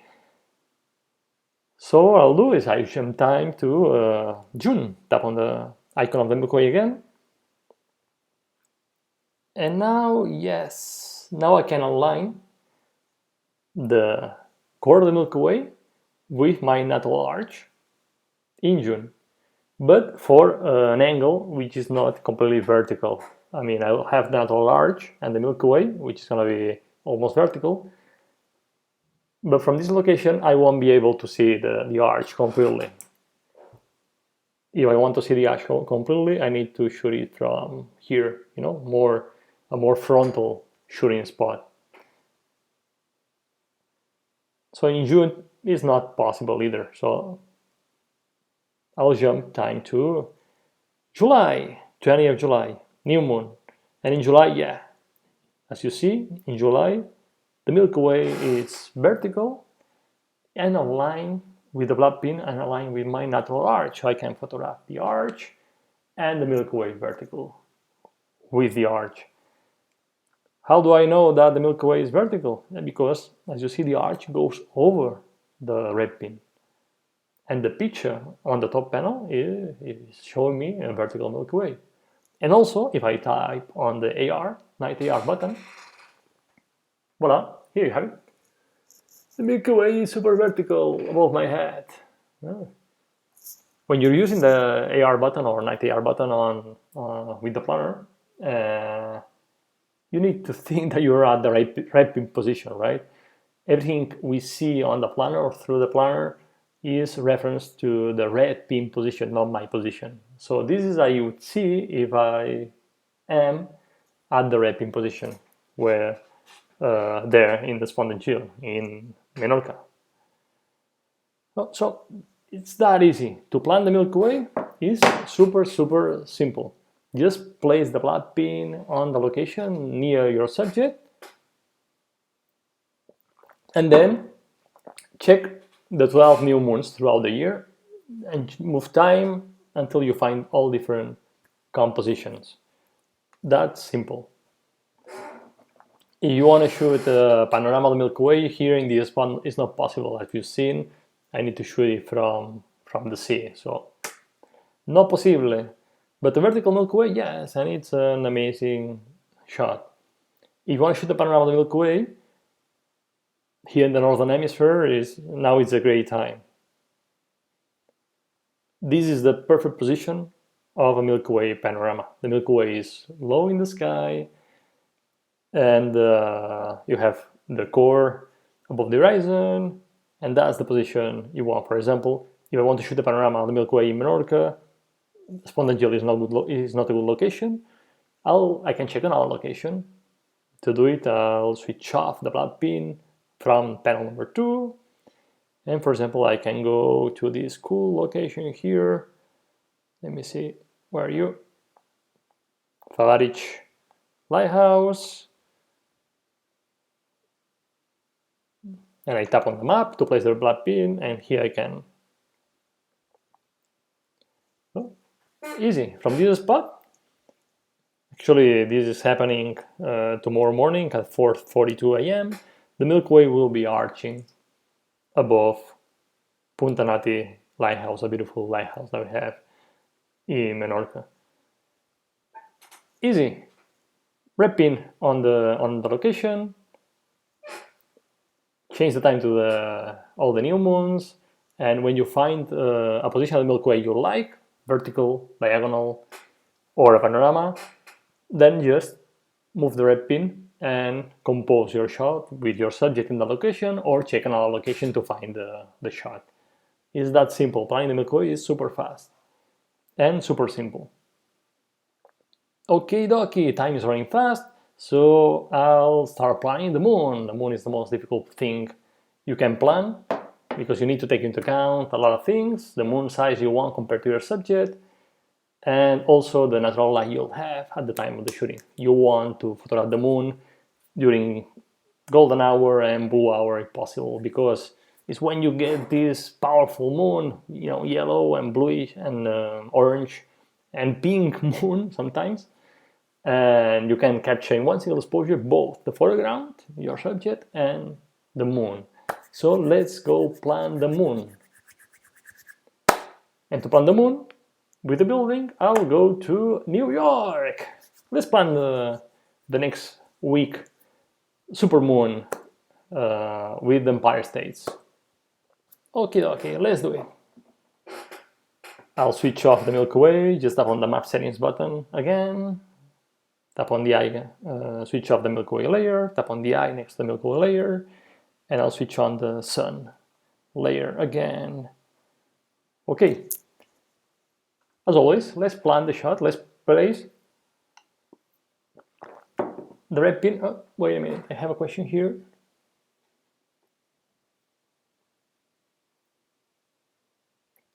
How am I jumping to the next month?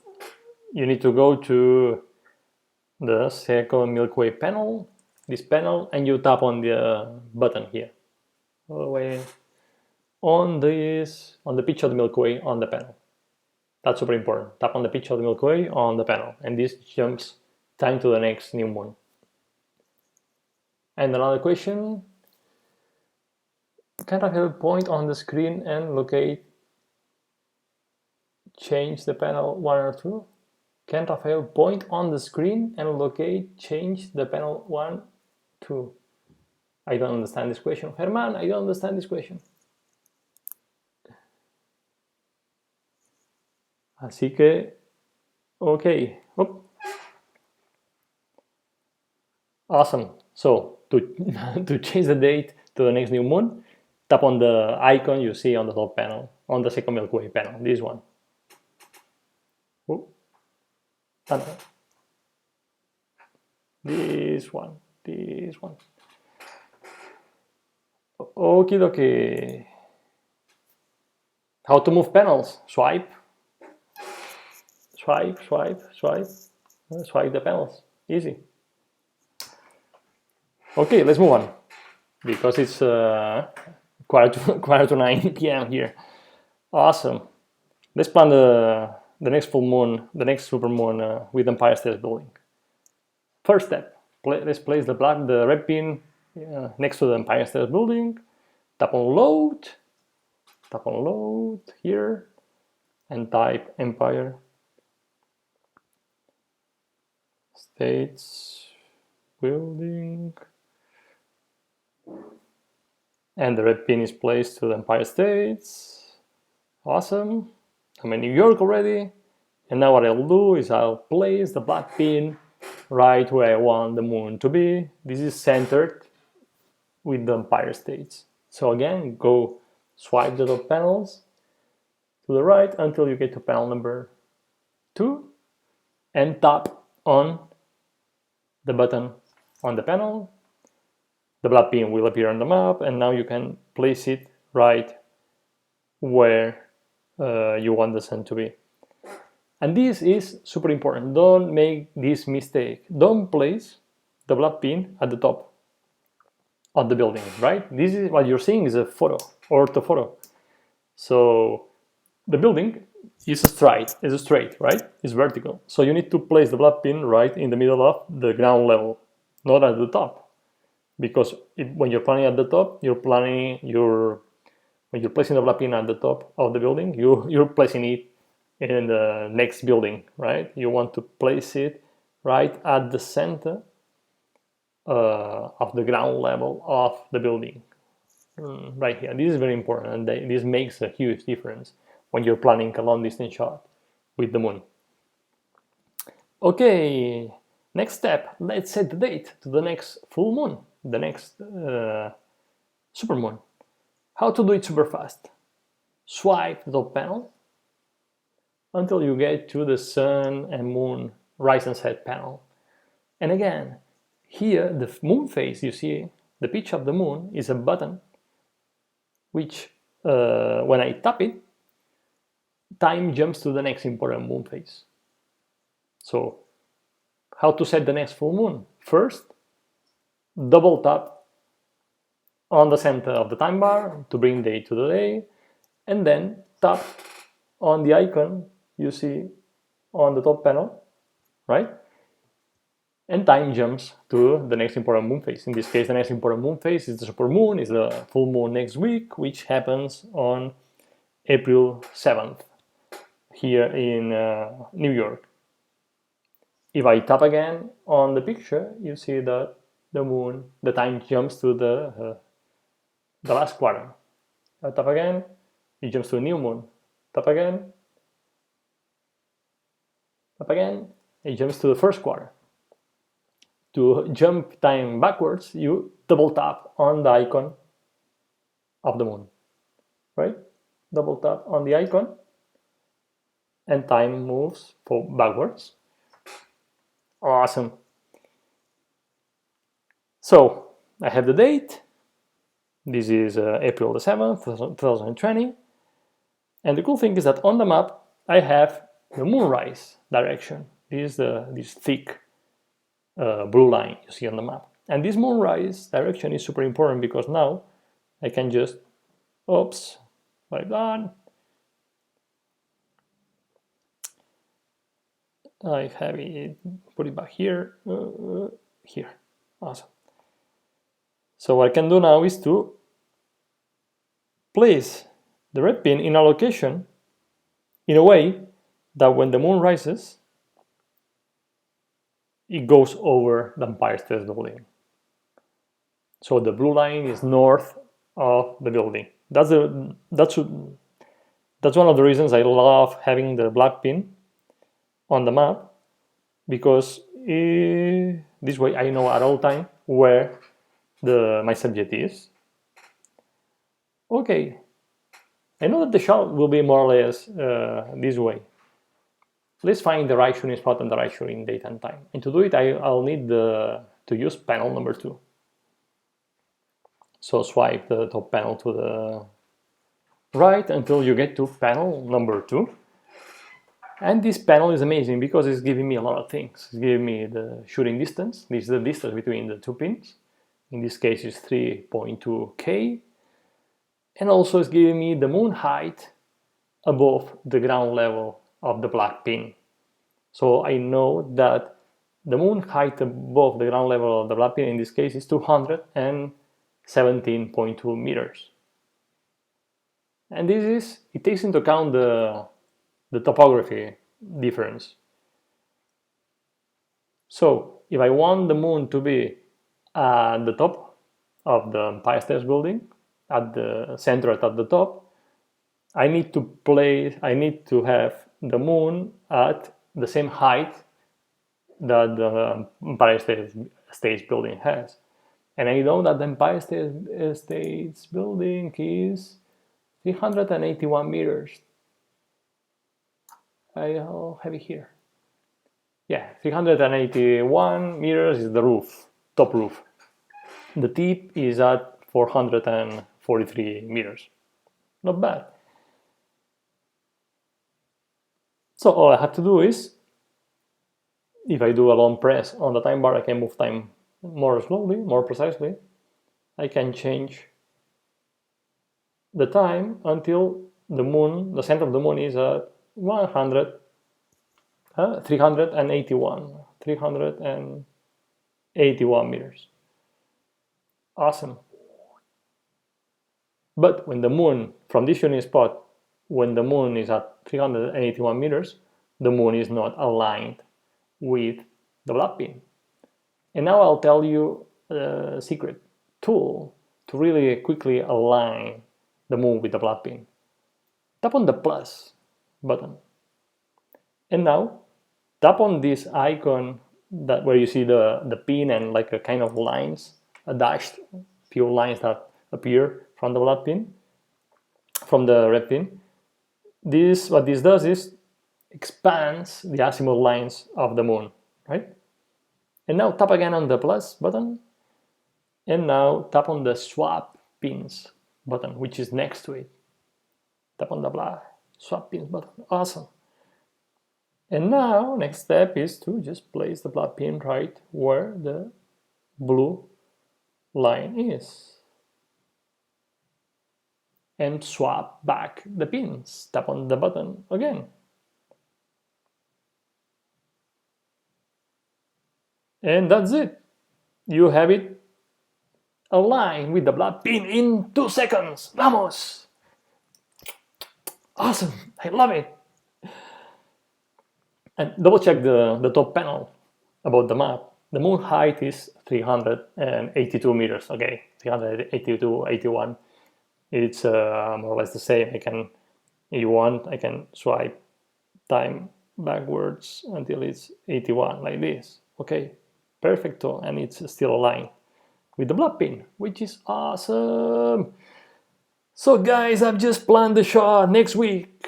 Shot, people in New York, you cannot go there to take it, but it will happen. From this shooting spot, right where the red pin is, you can photograph the full moon aligned with the Empire State's building.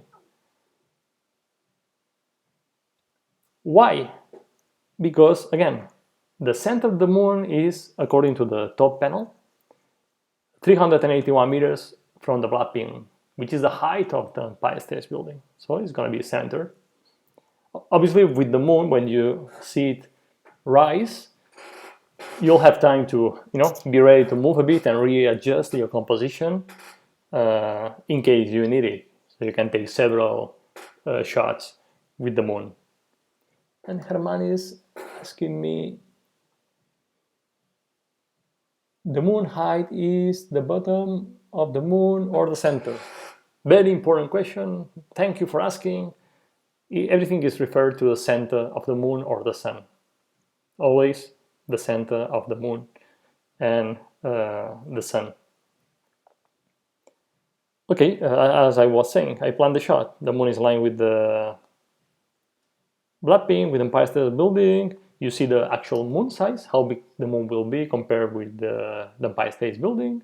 And also on the top panel, it's telling me, in brackets, the size of the moon. This is 31.3 meters. This means that the moon will have an apparent diameter of 31 meters, which is not too bad. It's cool. Super, super simple. Easy, easy, easy, easy. So this is how you can plan really easy the next full moon. Just by using the top panel. This top panel, the second panel, is amazing. Okay, let's do another example. Imagine now that I want to photograph the full moon from this spot. And I wanted to photograph it aligned with the Empire State Building. And I don't know when it happens. So I know my shooting spot. Say here.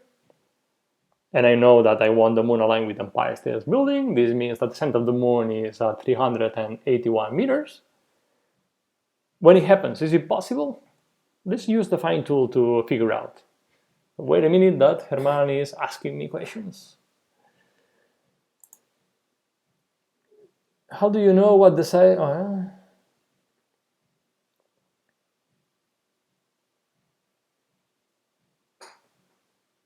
How do you know what the size of the moon would be in relation to the roof in this case? Well, as I said 1 second, a few minutes ago, it just by looking on the map, here you have the size of the moon on the map, so you can compare with the size of your building. And the next question is,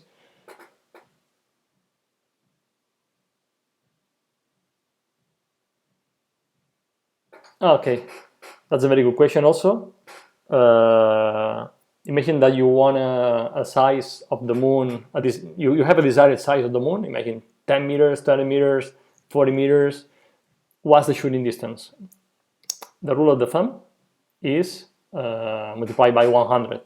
Multiply 20 by 100, this is 2,000 meters. You need to be 2,000 meters in order to get away from your subject, in order to get a moon of 20 meters of diameter. That's the rule of the thumb.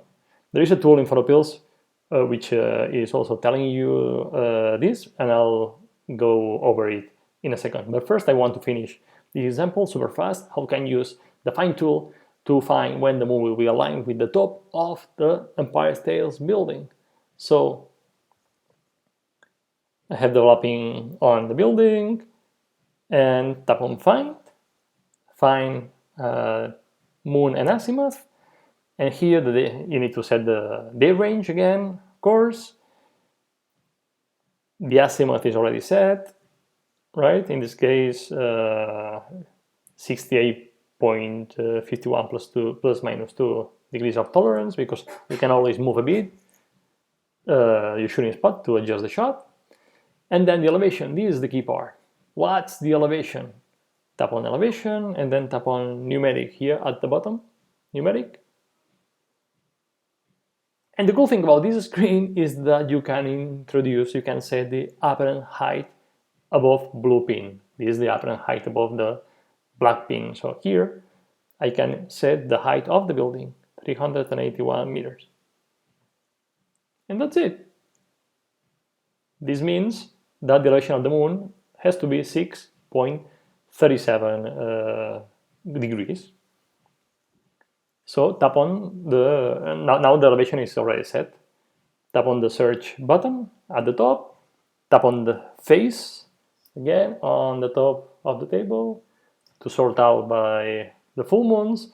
And here I see that on January 28, 2021 at 5:46 p.m.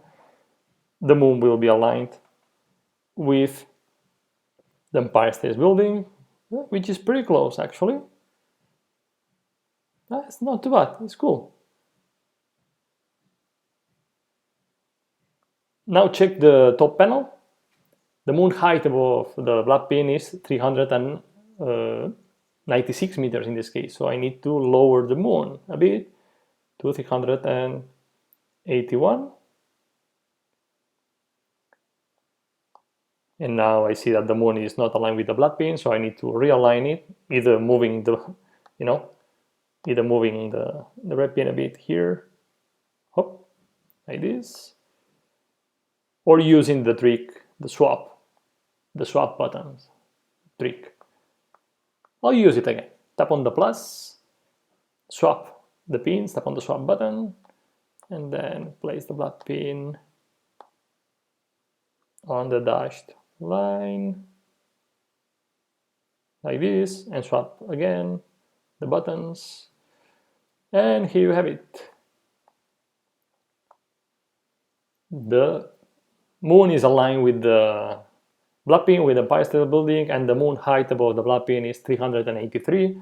I can, if you want, change the time again to 381. But as you see, it is perfectly aligned. So yeah, I planned the shot. This happens on January 28th, 2021 at 5:44 p.m. And when you're planning the moon, you need to always check natural light, what kind of light you'll have. And natural light, you can check natural light with panel number 3, because this panel here is telling me the elevation of the sun. And actually, I've just recorded a video on how to understand natural light. When the sorry.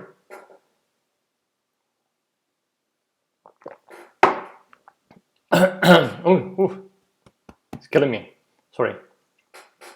Yeah, when the elevation of the sun is between -6 and -12, it's nautical twilight. The blue hours when the elevation of the sun is from -6, from -4 to -6. And golden hours when the elevation of the sun is from 6 to -4. So just by looking on the panel, I know that this is going to be nautical twilight. So it's after the blue hour. But the city lights will help me get the correctly exposed the moon and the Empire State Building in this case. Okay, more questions. Let me show you how can you plan the focal length, the field of view on the map using the timeline. But first, let me answer the question of how can I visualize the shooting distance I need to get a certain moon size. So tap on the map settings button. Again, map settings button. And let's use the map tools. Map tools. Tap on the map tool sun and moon. Sun, moon. This is the one that's giving me the shooting distance I need for a certain moon size. Okay. So I can decide, for example, and here what I'll have to do is, okay, I'm planning a sun or a moon, easy. And on here on the map, you have to introduce the settings. This is the moon diameter. Imagine that I want the moon to be, in this case, 50 meters. Voila. If I want the moon to be 50 meters, I need to be shooting from 5.5 K. And on the map, you see the circle. This is the shooting distance. This is where you need to place the red pin to get the desired moon size. This tool is super simple and super useful. But for me, the rule of the thumb is the best one. Just multiply the moon size you want by 100 and you have a good estimate. Awesome. Let's go back to the map settings button. And let me show you how to plan the field of view. For example, let's use the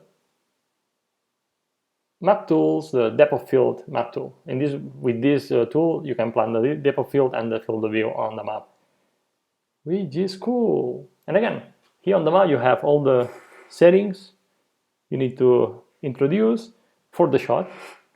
So imagine that I'm using the camera, the Z6 Tony's camera, and shooting with a focal length of 500 mil. Oh, let's say 600 mil. Done. And then the aperture, let's say it's f8, for example.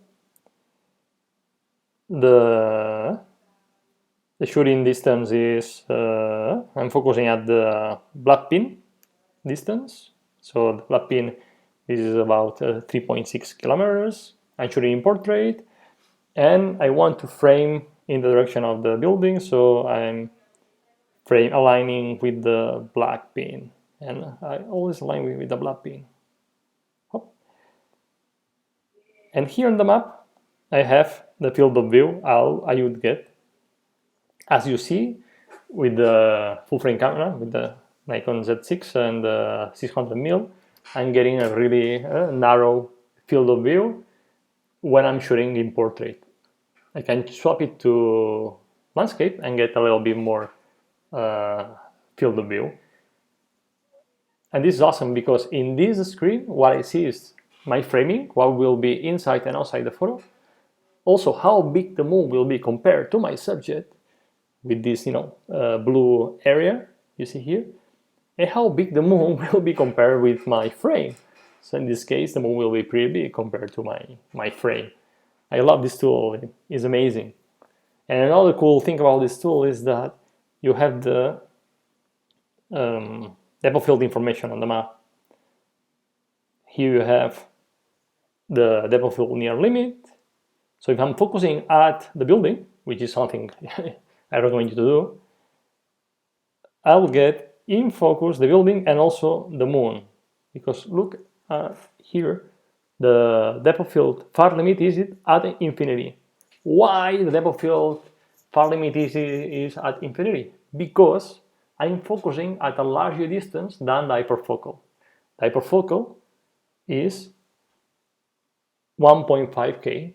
You have it here, is the tree icon here you see on the map. This is the hyperfocal distance.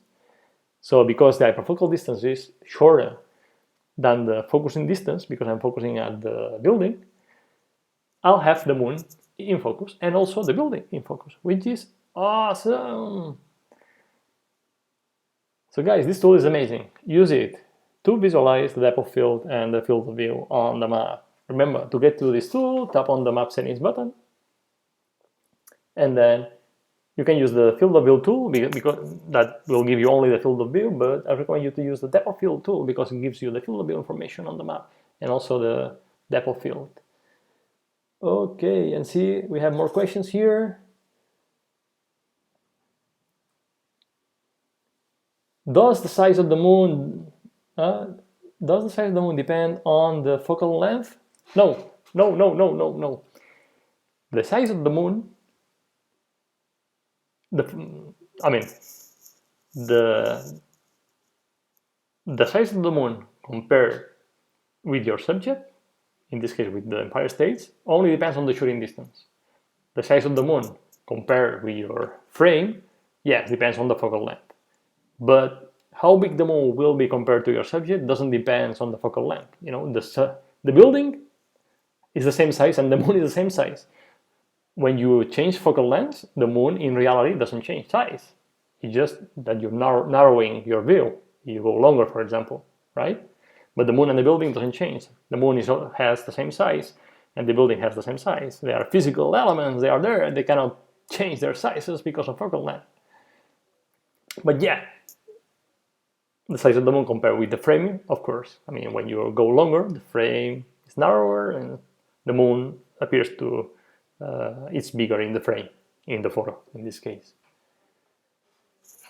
I hope I've answered you. Yes, no? Awesome. Okay, guys, I don't know if you have many more questions, but I think I've covered sun planning, moon planning, Milky Way planning, which is the thing I wanted to cover today. This video will be available afterwards, I mean, for you guys to rewatch on our YouTube channel.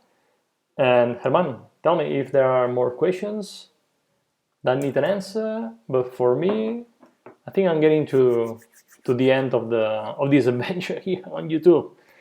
I think I need to practice more my English and maybe speak a little bit lower. Please criticize me in the chat, in the comments, so I can improve, but I know what to do.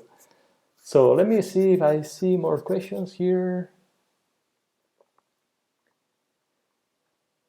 Can I submit a question? Yes, you can do it. My English is good. Awesome. Thanks so much. Great job. Thanks, Ron. Thank you. I did that. Did I miss the mountains? Well, the mountains and the buildings are the same. I mean, imagine that you don't have a building. It's actually the same. Let me do an example with a mountain. This is super fast. Boom, boom, boom, boom, boom. Let's switch off the black pin, and I'll switch off the sun calculator. Okay, and now I'll go to Menorca, and just to Menorca in Spain again. And here we have like a super mountain, which is 341 meters. Well, it's not really a mountain. Here it is. So if I zoom on the mountain, now I can go to panel number 2 and make the black pin appear and place it on the mountain. Like here, for example. Okay, I need to switch off this. I don't want to switch. Okay, this is switch off. Awesome. So when you're planning a moonshot with a mountain, it's actually the same thing. Let me plan a shot for the next full moon. Again, go back to my current date and time, double tap on the time bar. I'm going very fast now. And tap on the moon to set it to next week. This is April the 8th, the full moon. And let's say I want to shoot the mountain from here, right? All I have to do is the same. It works the same way.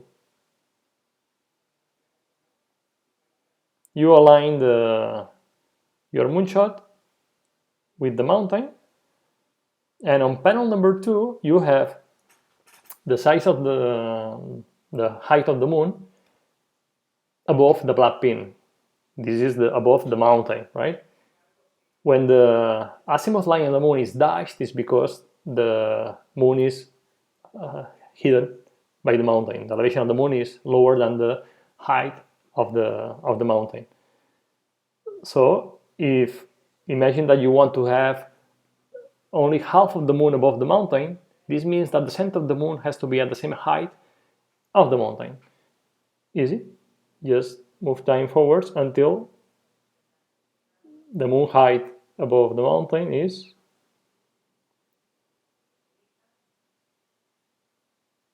like this, 0 meters. So the center of the moon is 0 meters above the mountain. Awesome. And now I can align again the shot. I'll do it with the swap pins thing. Swap back again, and I've aligned the shot here. And as you see, the moon height is 9 meters above the mountain. I can change the time of it to make it lower, right? Imagine that you want the moon to be kissing the mountain. This means that the center of the moon has to be at half of the diameter of the moon above the mountain. So the top panel is giving me the size of the moon, which is 67 meters, 68 meters in this case. 68 meters divided by 2 is 34, which is the radius of the moon, right? 34 meters is the radius. So if I get the center of the moon at 34 meters above the mountain, the moon will be kissing the mountain, of course. So I move time forwards until the moon height is 34, like this. And that's it. Actually, this is pretty lucky because it's already there. The logic is the same. Even if you have a building, if you have a building, then on top, you need to add the building height. If you have a mountain, then you need to play with the diameter of the moon and the radius of the moon. So you know the height of the center, the elevation of the center, compared with the height of the mountain. It's as simple as that. But above all, give it a try. Plan a shot, try it, give it a try. Go and capture it, fail, and try it again. It works like that. When you plan a shot, you try it, you go, you learn, and then you come back and you improve. It's the only way you improve. After this class, there's a lot of information that you need to, stick to your brain. But if you don't practice at home, you won't be able to really move forward. So try to plan a shot and go and capture it and see what goes wrong. Maybe everything goes right? But it's very important. You need to practice.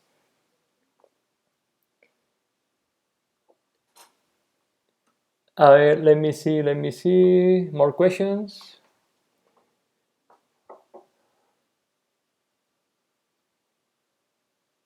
Oh, it seems that some people want to donate money. Oh, no.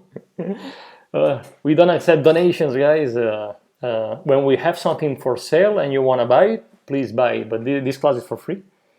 So maybe when we launch our next thing, you'll be interested and you'll support us. This PhotoPills thing is really a long term adventure. We'll be around for many years, and there will be more opportunities that you guys can support us. Thank you for asking, but no donations, please, no donations. Thank you. Okay. I don't know if there are more questions.